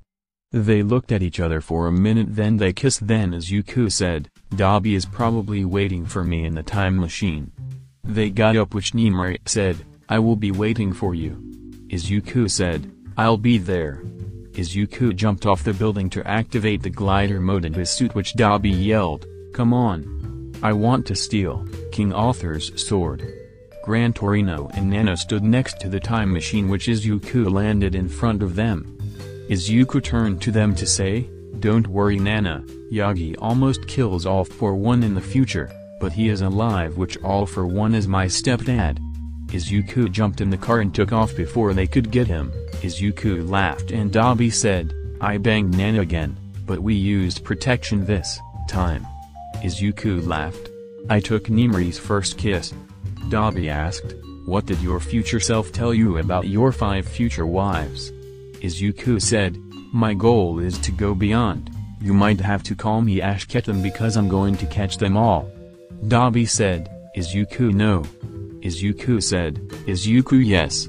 They then time traveled to get King Arthur's sword, which they saw a battle, which Dabi asked, where are we at? Izuku said, this is Mordred's rebellion against King Arthur. Dabi asked, who is Mordred? Izuku said, King Arthur's traitorous nephew. Dabi nodded, which they landed on the battlefield seeing 2 women in armor fighting each other with swords. Izuku went up to them to ask, where is King Arthur? The 2 women stopped and the woman in blue armor said, that would be me. Izuku and Dabi were in shock, which Dabi said, give us a moment. They turned around, which Izuku said, King Arthur is a woman. Dabi said, historians aren't going to believe this. Izuku said, feminisms are going to celebrate this shit. Dabi said, Type Moon is going to shit themselves. They turned around, which Dabi looked at the woman in red armor to ask, are you Mordred? Mordred said, I'm the only Mordred I know. Which Izuku said, don't mind us, keep fighting. The 2 women continued fight for a while, which Dabi and Izuku were watching. Dabi got bored, so he made some flames to surround everyone because it was getting cold as well. Then the 2 women killed each other, which Izuku and Dabi went up to King Arthur. Arthur said, take my sword and I would like it to be returned to the rock, where I pulled it out from. King Arthur died, which Dabi said, I'm sorry. But this is too cool to put back in the rock. The 2 went back to the time machine, which Izuku said, next stop, alien building pyramids. Dabi rolled his eyes at the comment and flew off to reach 88 miles per hour to head to Egypt. Izuku and Dabi looked out the window to see UFOs picking up huge pieces of rock to make the pyramids, which Izuku said, I fucking knew it. Dabi looked at the UFOs to say, why? Just why? They landed, which the ancient Egyptians and aliens looked at them, which Izuku said, hello to those who speak our language. We are from the future of 2xxx AD, or really far into the future. An alien walked up to them to ask, this species developed time travel, tell me what your names are. Izuku said, I'm Izuku Midoriya, but I'm most known in the future as the anarchist. Dabi said, Dabi, just Dabi. The alien said, I'm Mark and we have come to your planet to experiment on our tractor beams to see how much weight they can handle. Izuku in amazement, that's what you came here for? Mark said, yeah, we came to test our tractor beams and to learn about Earth. Dabi said, well, that explains. Well, we want some gold artifacts to beam back to show our friends. Mark led them to where they made the artifacts, which they took a few of them, and headed back to the time machine. Izuku said, I am glad I was right that aliens built the pyramids. Dabi gave the pharaoh a couple of weed seeds and told him how to enjoy them, which they knew that the world won't be affected that much by weed growing in Egypt. They got in the car and drove back to the present, which Izuku said, that was fun, maybe next time we will find Recovery Girl when Gran Torino isn't around and show a good time. Dabi laughed, you're too damn funny. Izuku laughed, your future self didn't lie, you would smash again on her. Dabi chuckled, I want to make trips just to smash her, like, every trip has to been where I get to visit her. Izuku asked, how does it feel to be Tomora's grandpa? Dabi said, "It's still weird, but it's funny as hell. Like when he raises his voice at me, Jin and Atsuhiro would say, 'Hey, show your grandpa some respect.'"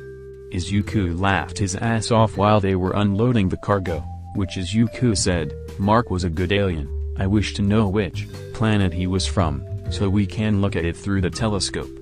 Dabi said, "I still can't believe that King Arthur and Mordred were women." Izuku said, "Man, it's a good thing we saw it and you got the sword still." Dabi pulled it out of the car and said, "I am the king of Britannia." They laughed their asses off until Izuku looked at the time, then he said, "I got to go do something."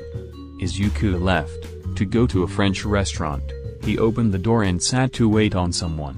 He looked at the clock which he heard, "Sorry to keep you waiting." He looked up to see Nimri and he smiled, "You came." She said, "Of course, my time traveler." Chapter 30, Chaotically Cute. Author's note: I read one of the comments of the Eri meter being low and I thought, holy shit, you're right.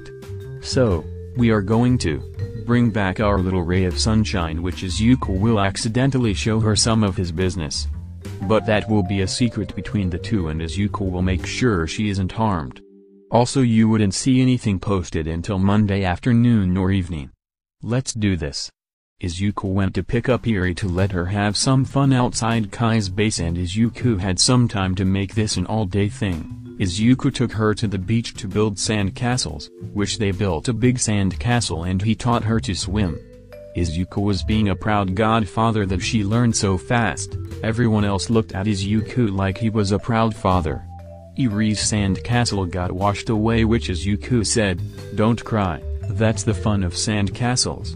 You can start from scratch and make it better than the last one." Eri looked at him to ask, "Really?" Izuku smiled, "Really?" Izuku and Eri got in the Tesla, which they were having fun until they heard a thud on the roof, which Izuku stepped on the brakes. Hawks flew off, which Izuku yelled, "You better not have scratched the paint off this car." Hawks got up to say, "This time you will be arrested, anarchist." Izuku looked at Eri. "Eri, can you close your eyes and cover your ears?" Eri did what Izuku asked, then Izuku stepped on the gas to try to run over Hawks. Hawks flew up to avoid the car. Izuku said, "Okay Eri, you can open your eyes for now." Eri uncovered her ears and opened her eyes, which Izuku saw the traffic was getting heavier and he pushed a button to make the car start flying. Izuku and Eri were now in the air flying and Izuku said, "I will show you the world from the sky." Eri looked at the places and buildings that she has been and see, but she has never seen them in while flying. Eri smiled as she looked at the people were getting smaller and Izuku smiled, "It's beautiful, don't you think?" Eri smiled, "It is Uncle Izuku." Izuku said, "We are flying in the clouds that we were told we couldn't. We were told things that we couldn't do. Yet we can do it and we can do whatever we want. Don't let anyone tell you differently." Eri asked, "Even if I want to grow up to be like you?" Izuku looked at her, "You want to grow up to be like me?" Eri smiled, "Yes, you are my hero. I want to grow up to be just like you." Izuku smiled, "Of course you can be whatever you want to be, you can be just like me when you grow up." Eri cheered and Izuku thought to himself, "I can't imagine grown-up Eri doing the same shit like me. I hope she finds a boy that will either put up or join in on her havoc. Wait. How will Kai react to Eri being chaotic like me? Wait, what about that trip to the future? Was that Eri being chaotic like me, or was she just a normal high-ranking Yakuza member?" Izuku landed the car near the cat cafe for Eri to play with the kittens. Izuku watched her as she played with them, then he got himself some coffee. He relaxed a bit, then a kitten got on him, which Izuku looked at it and smiled. Izuku looked at the collar and said, "Mr. Muffins, you want to come to my place?" The calico blue eyes kitten meowed, which Eri said, "There you are, Mr. Muffins." Izuku asked, "You want me to adopt this kitten so you can play with it in my office or my house?" Eri's eyes sparkled, "Yes, please." Izuku then adopted Mr. Muffins, which everyone knows Izuku spoils Eri, but Izuku denies it like Nixon denies Watergate, which have led to the conclusion by everyone that he will spoil his kids as well, which Izuku will tell them that he can spoil his kids as much as he wants to. As Eri with Mr. Muffins got in the car, Izuku was restrained by Aizawa and Hisashi, which Izuku looked at the two. "Can you just let me be a good and responsible godfather for one day?" Aizawa smirked, "Like you said once, I don't discriminate." Izuku chuckled, "I guess I have said that once." The shot was heard which Hisashi fell to the ground in pain, covering his private parts, which Izuku looked in his car to see Eri had his car gun that was loaded with rubber bullets. Izuku teared up, "I'm so proud." Aizawa let go of Izuku to check his friend, which wasted no time to jump in the car to drive off, which Izuku asked, "Can I have the gun back?" Eri handed the gun, which Izuku put it away and said, "You did a great job shooting the nuts. We are going to get ice cream." Eri cheered, which Izuku thought, "You know, Eri being chaotic like me would be cute as hell." Izuku drove Eri to get some ice cream, which Izuku was telling her to wait about 2 or 3 years until he will teach her about shooting a gun properly. Eri smiled, "But what about the hand-to-hand combat?"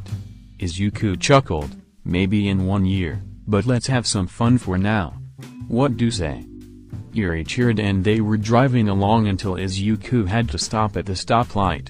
As he stopped, his glove compartment opened up, revealing his weed and acid stash.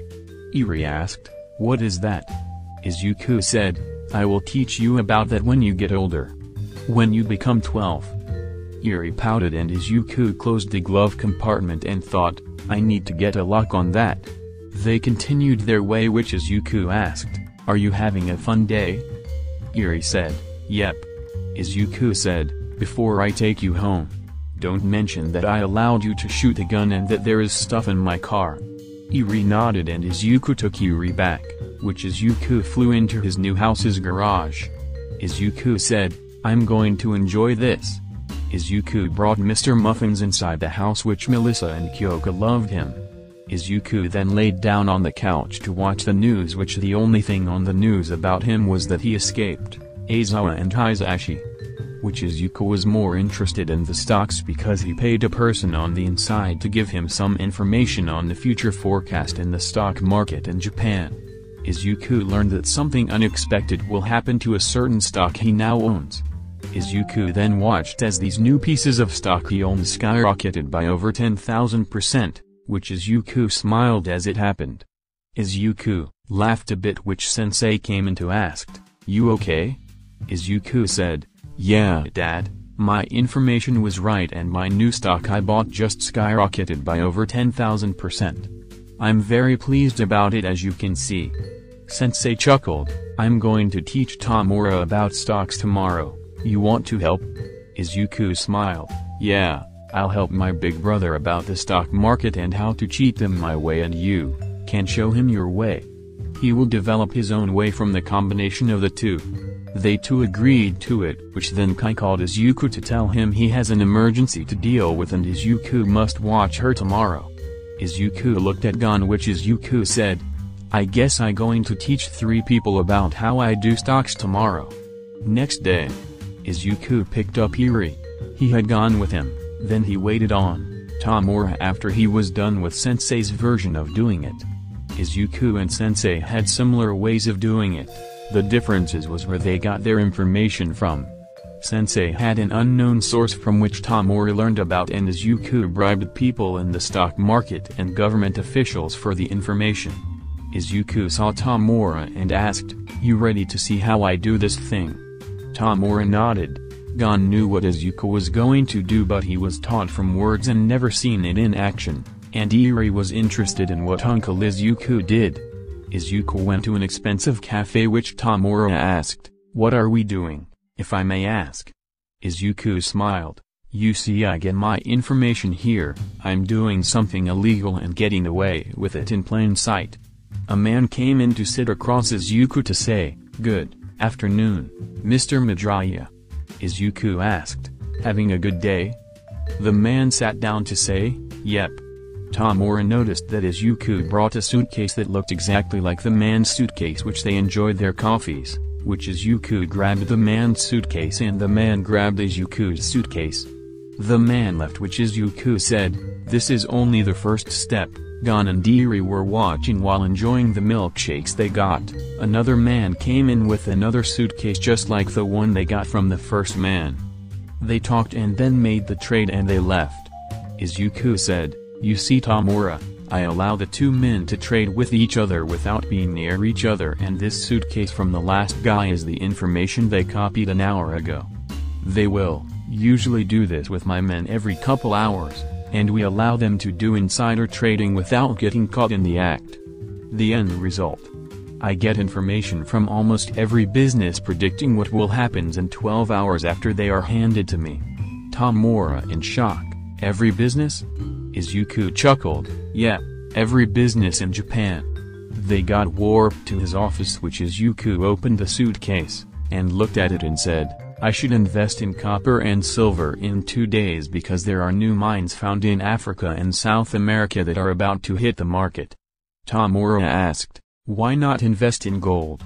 Izuku smiled, "I don't invest in things I steal.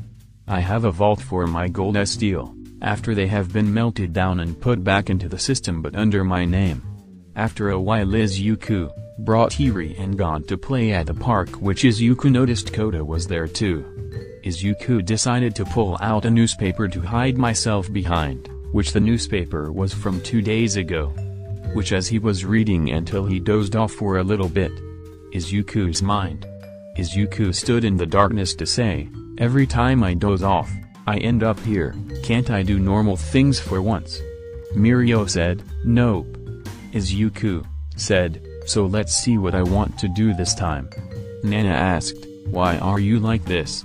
Izuku said, "Do you not see my memories?" Sensei Chang said, "We saw them, but some people here don't understand your emotions?"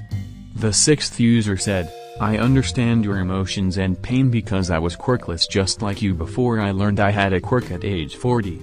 Izuku said, "You are that late of a bloomer." The sixth user said, "It turned out my quirk was that I can sense danger before it happened." The doctors thought it was nonsense until they tested it. It turned out I had the quirk since age 7 when it first appeared. Izuku asked, "So you were told you didn't have a quirk until age 40? The sixth user said, "Yep, weird right?" Izuku said, "That's fucked up." Izuku sat in a chair, "So what is it, this time?" The first user asked, "You seem to hold a certain memory to yourself and we want to see why?" Izuku looked at him. "What do I get in exchange?" Sensei Chang said, "Less headaches." Izuku smiled, "Which memory?" They pointed at a locked door which Izuku looked inside to see a memory of a conversion with his favorite fighter back in his second week of training for his first match in the underworld. Izuku opened the door wide which everyone watched the conversion. Young Izuku asked, "Why do you smile? Even when you lose?" The fighter said, "You see kid, all my life I thought it was nothing but a tragedy." The fighter smiled and chuckled, but then I realized it was actually a comedy. The fighter laughed and young Izuku thought about his statement, then realized he can relate to it. Young Izuku started laughing with him and the fighter asked, "Hey kid, who is more wrong, the villain or the society that created the villain?" Young Izuku said, "Society." The fighter asked, "Now here is the real question, who is more wrong, the society that created the villain or the government that made discrimination and hatred with created the said society?" Young Izuku said, "It's the government." Of course. The fighter laughed, "You see people don't think about why the villain becomes the villain. The immortal villain became a villain to overthrow the government because how they treated quirked people when they first appeared. People with villainous quirks were set on the path to become a villain as soon as the quirk was revealed. Mutation quirks in most people's eyes are not human. As for the quirkless, as soon as the quirks became normal, they took the new government to make the society look at the quirkless as useless and they should just kill themselves. Young Izuku looked at the fighter and realized he was right and asked, "What if someone finally had enough and decided that if no one stood up to fight the unfair system then they would The fighter laughed. What would they fight for besides equality, justice, and whatnot? A new government, new laws, a new country. The thing about governments are that they discriminate no matter what. Someone is always suffering while everyone else benefits. Young Izuku asked, what about no government? The fighter looked at him. No government? Young Izuku smiled. Think about it. No rules for people forced to follow. They follow their own moral rules and they live together under common moral rules, but one person doesn't have to follow another person's rules. No one discriminates because they don't have to be told by anyone that they have to discriminate. Everyone will share suffering and benefits, but one day they will all benefit from each other and live together in harmony. The fighter laughed. That sounds like a great idea, kid, but that person has to have power. Not a quirk but power as an influence. But also have strength and muscle to back up that influence sometimes. But a quirk doesn't make a person. To me it's the path that the person took that makes the person. The memory ended, leaving the users with many thoughts, which Mirio asked, who was he? Izuku smiled. I didn't know his real name, but he went by the madman. I was inspired by him, as you saw. He showed me his view. I saw a familiar vision like his, except he believed that the only way to truly change society was to involve a few dead people. But we both saw the idea of freedom to everyone and that it was the government's fault that they made this horrible society. That it must be teared down to the ground and the idea of it will be forgotten. Izuku chuckled a bit, which terrified a couple of the previous users, which Izuku smiled big and wide. Thank you for letting me remember that wonderful memory. Sensei Chang said, that is one hell of a smile. Izuku said, thank you Sensei Chang, I'm going to cause some chaos like I did back before I calmed down. I got a few things I want to test out. Izuku woke up to smile and said, I got them good. But I want to cause a lot of trouble like I used to do. Chapter 31, My Little Anarchists. Izuku was having a nice day until the time-traveling assassins decide to take him out, but Izuku will get the help of some of his future children and future Riri. Izuku will work together with them to defeat the assassins and probably do other stuff with them. This is my last chapter before I head out to go to my Wi-Fi-less home, so enjoy. Izuku was on his way to find some trouble to get himself into until he saw a vortex open up. He saw 5 armored men with guns, which one of them asked, are you the anarchist? Izuku smiled, yes I am. They pointed their guns at him, which Izuku threw a smoke bomb at them, which Izuku escaped to the alleys for an advantage. As they went in one by one, Izuku looked down on the last one coming and attacked him. Izuku landed on him to cut a hole in one of the hoses connected to his mask and put sleeping gas in that hose. The other men pointed their guns at him, which Izuku jumped up to dodge. Izuku noticed that their guns were laser and plasma based, which his outfit can't protect him from that. One of the men shot a net at him to capture him, which right when they were going to come up to shoot him, he heard, not today.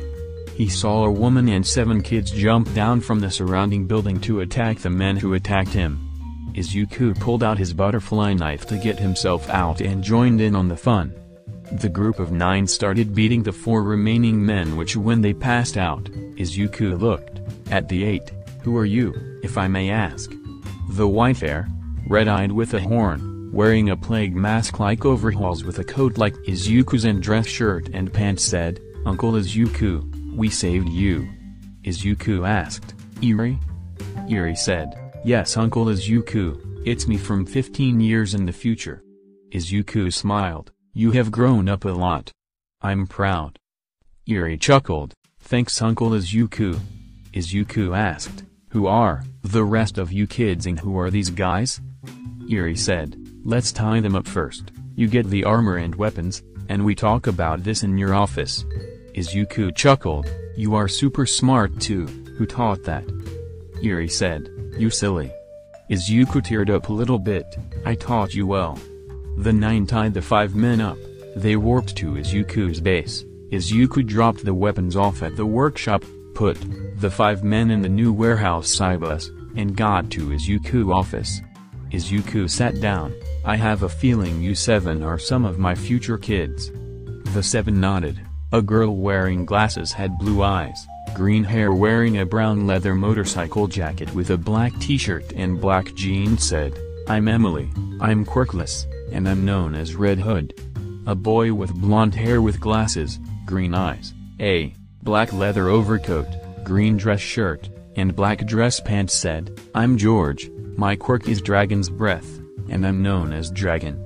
A boy with earphone jacks on his earlobes wearing black jean with an AC/DC t-shirt, and black denim jacket said, I'm Supai, my quirk is Hacker Jack, which it works like Mom but I can connect to devices and hack into anything as well, and I'm known as Spyware. A girl with blonde and green hair with one green eye and one gold eye said, I'm Kokoro, my quirk is Blood Copy, which allows me to look like the person whose blood I drink and copy their quirk and keep it. I'm known as Vampira. A girl with dark purple hair and jade-colored eyes wearing a S&M outfit like what Midnight would wear said, I'm Yuki, my quirk is Gas Creation, which allows me to make any gas, control its movement, and be immune to them. I'm known as Miss Mist. A boy with pink hair with green eyes wearing a lab coat with a bunch of gadgets all over him said, I'm Kami, my quirk is Focus, it's like my mom's quirk Zoom except I can see smaller things and farther than she can. I'm known as the Mad Scientist.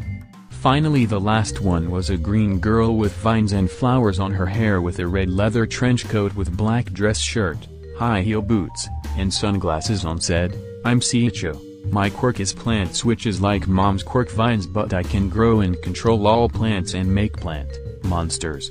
I'm known as Poison Ivy. Izuku chuckled. Well, I have raised my children well, do I have more? Eri said, these are 7 of your most powerful children out of the 20 children you have. We have come back in time to save you from government assassins sent back in time to kill you. Izuku smiled, so, they have decided to kill me because I caused that much trouble in the future. Eri said, you, Sensei, Dad and Tamura took control over the economy and the government in the future to where the last of the government made the time machine you and Uncle Dabi like to drive around in. They made it but it only works for them once, so we came to save you from their only chance of killing you. Izuku was a little surprised Eri called Kai Dad, but Izuku asked, why don't they kill me, in the future? Kokoro said, they tried to, but you used the vampire mask to save yourself. Izuku smiled. I guess I have an assassination to plan for. The kids looked at the vampire mask on Izuku's wall and the Book of Immortality, which Kamine said, you still have the book? Izuku asked, do I not have it in the future? Emily said, it's somewhere but we can't find it and Kamine always wanted to read it. Izuku pulled out a copy from his desk. Here you go. Kamine ran to the book, which Izuku smiled. Who wants to help cause some trouble with their old man? Everyone in the room cheered, which Izuku said, first we need to invite some people to the party. The League's base. Tamura, Kurogiri, Dabi, Toga, Jin, Atashiro, and Eguchi sat in the bar in boredom until the door got kicked down by Izuku. Izuku smiled, hey guys, you want to cause some trouble with the Eri from the future and my future kids? Everyone looked at Izuku in shock, then future Eri and Izuku's future kids came in. Kokoro looked at Toga and ran to her, Mom. Kokoro hugged Toga and Toga giggled, Mom. I'm married to Izuku. Everyone else was in shell shock, which Tamura said, explain. Izuku told everyone on the whole government sent assassins to time travel to kill him and how they saved him. Dabi asked, you only have 7 kids. Emily said, no, he has 20 kids and 15 wives, it just we're the 7 strongest children. They were in shock, which Izuku smirked, 15. Those are rookie numbers, I need to pump those numbers up. Kurogiri shout, Izuku no. Izuku shout, Izuku yes. Dabi said, I want to come and join the chaos. George said, yes, we have Uncle Dabi. Atashiro said, I'm joining. Eguchi said, count me in. Toga giggled, yes. Jin said, I'll go. Tamura smiled. I guess I'll come too. Kurogiri said, "Okay kids, have fun." They left the base which they headed off to go cause trouble and kick ass.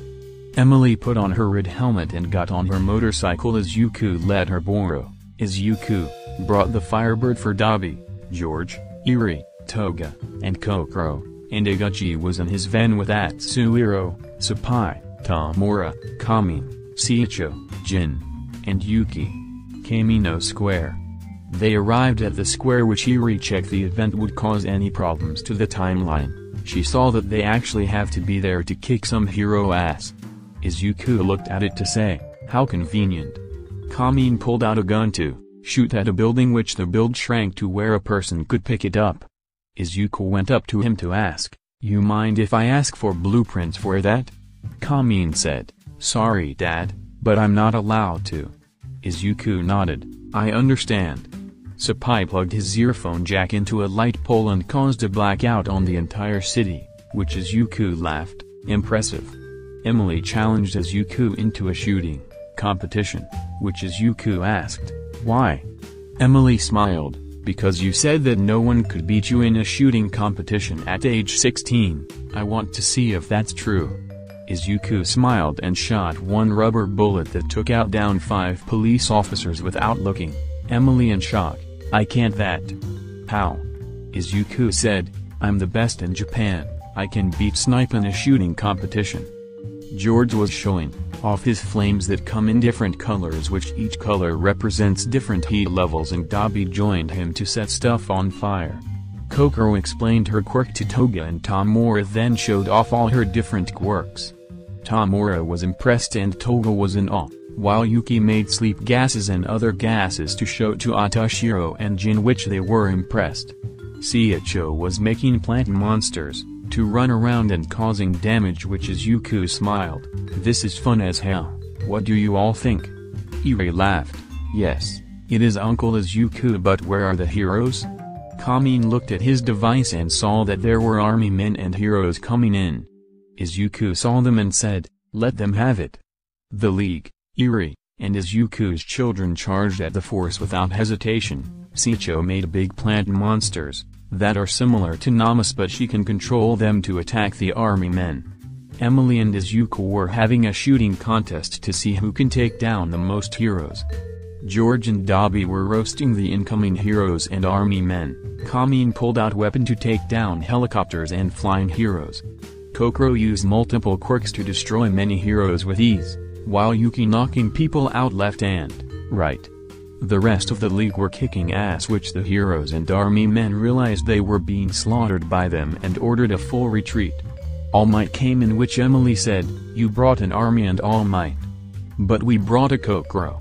Kokoro started using multiple quirks to make herself very powerful, which she smiled, "If my dad can beat you without a quirk, then I can beat you with ease." All Might came in to punch her, but she grabbed his arm and threw him while yelling, "Yeet." She threw All Might about 50 miles away from their position, which Izuku said, "I love you kids, give your old man a hug." They all came to hug Izuku, which Izuku smiled, "I'm hungry, who wants to eat at my place?" They all cheered, which Izuku called up Kurogiri to warp him to his place, which when they came inside Izuku's house they saw Sensei, Inko, Gon, Melissa, Kyoka, and Mai, which Izuku allows Melissa to bring over. George and Emily went over to Melissa to shout, "Mom." Sapai went up to his Kyoka to say, "Hey Mom." Kamin went to Mai to say, "Mother, it's good to see you." Melissa, Kyoka, Mai, Inko, and Sensei were in shock, which Melissa said, "Izuku, can you explain?" Future Eri explained what happened, which Sensei was interested in their quirks and found them interesting. He loved Kokoro because it's similar to his quirk except it doesn't take quirks. Inko was happy to see her future grandchildren. Sensei and Inko were trying to get used to being called grandma and grandpa. They got dinner made for everyone, which they sat around and discussed the future where they are from. They told them about Izuku's wives, kids, and his immortality, which Tamura said, "That is what that creepy mask in your office is. It turns you into a vampire if you wear it with blood on it." Izuku chuckled, "It's for emergency use only and I guess I found an emergency big enough to use it." Sensei said, "I heard some people want to destroy those masks for good, but I doubt you will let them destroy it." Izuku chuckled, "Exactly, but here is my question to my kids. Do I get a robotic eye like when I went to the future one time?" Eri smiled, "Nope, you came prepared for it." Izuku smiled, "Great." Eri and Izuku's future kids finished up dinner and opened a portal which Izuku smiled, "I can't wait to see each and every one of you again." They waved at him as they walked into the portal and Izuku said, "I'm going to get some rest then first thing in the morning is to turn the assassin from the future into Namus." Sensei chuckled, "Genius idea, Izuku." Izuku smiled, "Thanks Dad." Chapter 32, Super Aware Day. Grin gets kidnapped and Izuku needs Grin because they are business partners. Who are Grin's kidnappers and what will Izuku do to them? How will Izuku find them? Who does Izuku open up to? What is the next thing Izuku will do today? Let's find out. Spoiler alert motherfuckers. Read the manga. To skip spoilers. Head towards church. Izuku was enjoying his morning until he got a phone call. He picked it up. "Hello, this is the anarchist." Grin on the other line, "Help me. I am getting kid." The phone cut off, which Izuku looked at his phone to see where it came from, which he headed out to see who attacked Grin. Izuku warped to the location to see Grin being dragged in a van and van taking off. Izuku chased after it, but he wasn't fast enough, so he threw a tracking device on it. Izuku had called to get warped back to his base to get his new armor, his men, Melissa, and my maid. Izuku was glad to get Mai to work with Melissa to produce even better technology.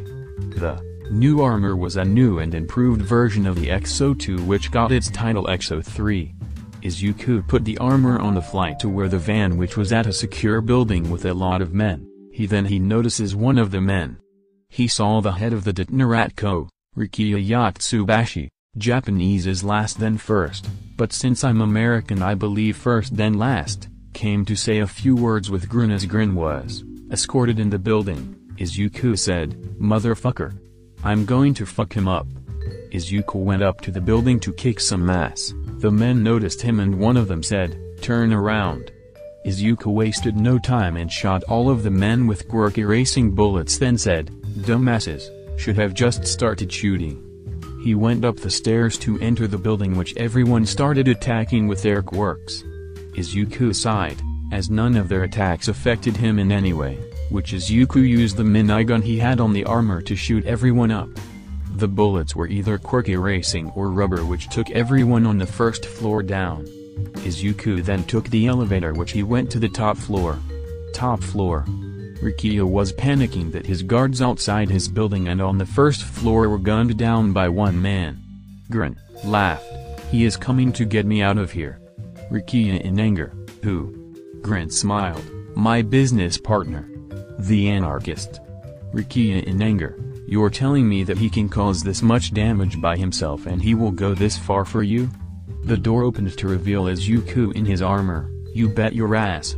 Rikiya was in fear, which Izuku came over to knock him out, then went over to Grin to free him. Grin said, "You made yourself a powerful enemy here. He has 100,000 man army." Izuku grabbed Rikiya to carry him on his shoulder. It's him and his army versus 5,000 men and women in the XO2 power armor, 3,000 Namas, 250 high-ends, and one Izuku motherfucking Mirio. He and his army are nothing compared to me. Grin chuckled, "Okay, let's get out of here." Izuku and Grin stepped into a warp gate. Kurogiri made for them to go torture their prisoner. Building Cybus. Rikiya woke up to see Izuku and Grin looking at all the torture tools, which Izuku said, "You see this hammer, Grin? I broke my father's wrists with this hammer." Izuku slapped the top of a generator to say, "This bad boy is what you would use to jumpstart a military jet's battery." Grin smiled, "Interesting. What about that?" Izuku looked to see that Grin was interested in a certain device, which Izuku said, "The finger snapper, that snaps a person's finger off slowly and painfully." Grin grabbed it, then looked at Rikiya to say, I know which tools I going to use. Izuku left it. Have fun. Izuku left his office to go to do something he does in private that no one knows about, not even Dabi knows about it. Church. Izuku drove to a church to then walk into the confession box to do his weekly confessions. The church's priest came into the other side of the box, which Izuku said, "Forgive me, Father, for I have sinned a lot. It's been a week since my last confessions." The priest said, "What are these sins you want to get off your chest?"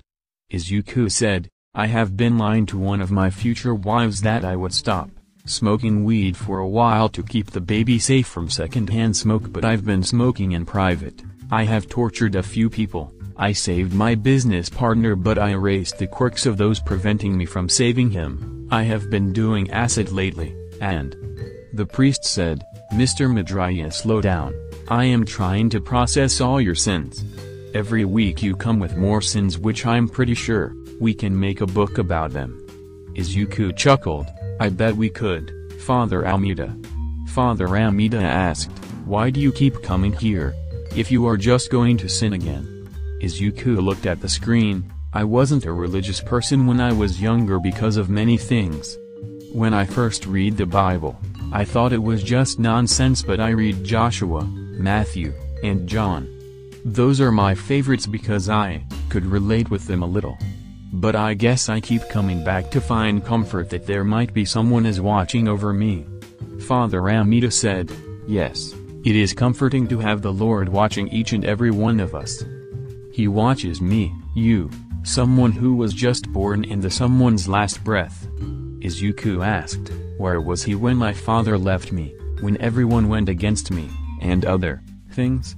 Father Almeida chuckled, "It's all a part of his plan. Think about it, if you weren't bullied, your father didn't abandon you, and you had at work, would you take the path you took and made a difference in the world?" Izuku said, "Nope." Father Almeida said, "You see, he was watching you develop and grow into what you are today. Now he didn't like what happened to you, but he knew it was for you to become what you are today. He will forgive you of all sin, and he will watch over you to help provide guidance." Izuku nodded. "This is an interesting talk, Father Almeida." Izuku got out the box to go screw around town and try to get in trouble with the authorities. Which Izuku drove up to see that Hawks was flying around like a jackass, which Izuku pulled out his pistol to shot Hawks' asshole with a rubber bullet. Which Izuku yelled, "Yes. Right up mainstream." Hawks landed on the ground, which Izuku parked next to him to say, "Damas." Izuku then drove off laughing, which he continued his way to screw around. He stopped at a coffee shop. He got out of the car and walked into the shop, but he saw a portal open up in the alley, which he saw a green hair girl and a black hair girl flew out of it. The green hair girl said, "It worked, Donnie." The black haired girl with stitches, purple and pale white skin, Donnie said, "Where the hell are we, Izumi?" Izumi said, "We should be in another dimension. Quick, let's find our co." Izumi and Donnie looked at Izuku, which he smiled. "So, you are a female version of me?"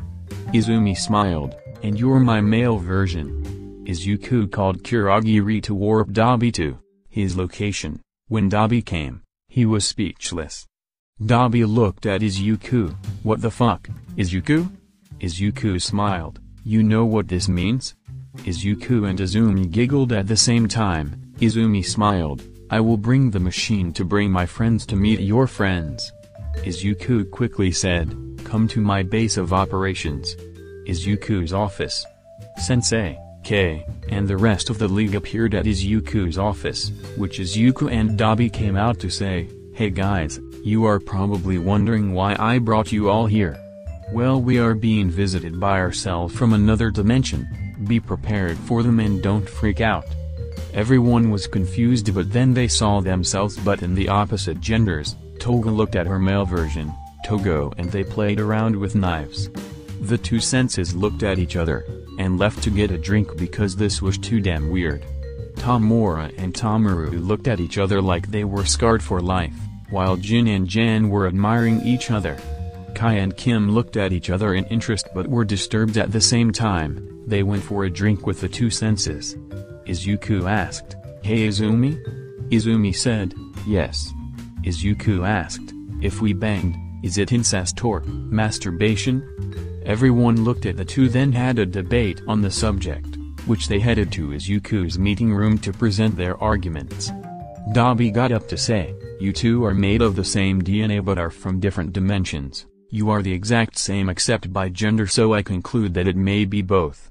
Everyone finally agreed to it, which Izumi said, we will never truly know unless we try. It. Kurogiri, female Kurogiri, shouted, Izumi no. Izuku said, she's right. Kurogiri shouted, Izuku no. Izumi and Izuku shouted, yes. Dani said, don't do it. You already have your boyfriends back at our dimension, you can't be going dimension to bang whoever you want. Izumi smirked, what's wrong with that? Izuku smiled, yeah, what is wrong with that? Dabi said, listen to yourselves, this is wrong in every way. Izuku said, but I always wanted to fuck myself. Izumi said, same. Everyone face-palmed, except Toga and Togo because they wanted to see it, which Dabi said, how about we destroy some stuff to distract you from the subject? Izumi and Izuku said, Rolls-Royce. They looked at each other, then they ran to Izuku's Rolls-Royce. Tamura asked, how did we get here? Tamaru said, I have no idea at this point. Izumi does the craziest things I have ever witnessed. The two went to the bar to get a drink, which almost everyone followed. Dabi and Dani went to smoke some weed together to clear their minds from this. Izuku and Izumi were in the car, which Izumi pulled out her guns from her leather jacket, which Izuku asked, do you have pictures of female All Might, female Mirio, female Sir Fuckface, and female Endeavor? Izumi giggled, you mean All Might, Mirio, Lady Fuckface, and Flaming Cougar? Izumi gave Izuku the pics, which he put them in his pocket and gave her the male pics. Izuku asked, how big is your harem? Izumi said, 5 so far, but still growing. Izuku said, 5 girls for me and still growing. Izumi said, I'm glad I found my male version of myself. People call me a whore because I have multiple love interests. Izuku said, tell them to go fuck themselves, and sent them dildos made of gold for them to shove up their asses. Izumi laughed, I'm borrowing the golden dildos ideas because it's too good. They stopped at the Sir Nightai agency, which Izuku said, let's fuck some shit up. They walked around the parking lot to find his car, which they too took the tires off, then the doors, then the hood, then the seats of the car. Izuku said, okay, let's call up Kurogiri to warp a few items here. Izumi giggled, make sure it's enough to leave him speechless.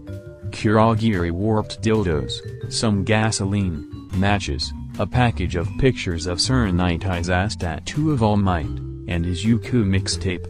They got everything set up, then watched as Sir went to his car, which he looked at and was speechless. His tires and seats were on fire, the hood of his car had pictures of his ass tattoo, the seats in his chair were made of dildos, and Izuku's mixtape was playing. The two laughed their asses off until Sir looked at the two. Izuku said, later fool. They ran back to the car to drive off and escape a few heroes. Izumi was shooting heroes while Izuku was drifting through traffic. Izuku then saw the traffic was getting heavier, so he flipped it to flying mode. They flew around the city for a while. Izumi said, we have about 2 hours before me and my friends head back, what should we do? Izuku said, I would like the blueprints for your machine, and we should smash. Izumi said, I agree with both of the ideas. Izumi unzipped Izuku's pants to give him a blowjob to start it off. 2 hours later everyone met up to where they met, which female sensei asked, where are Izumi and Izuku? They shrugged, then saw the two walking up, which is, I will come to your world to visit and cause some havoc with you soon. The reversed genders went back, which Tamura said, that was interesting but disturbing. Everyone agreed, except a few, which Toga said, I liked my male version, he was a fun guy. Dabi said, Donnie and I had a competition to see who could smoke the most weed before we get super stoned. Izuku asked, who won? Dabi looked at him with his red eyes, who won what? Izuku patted his back. "I'll ask later." They left, which Izuku went to his office. "I have now officially fucked myself. I never thought I can suck dick that well."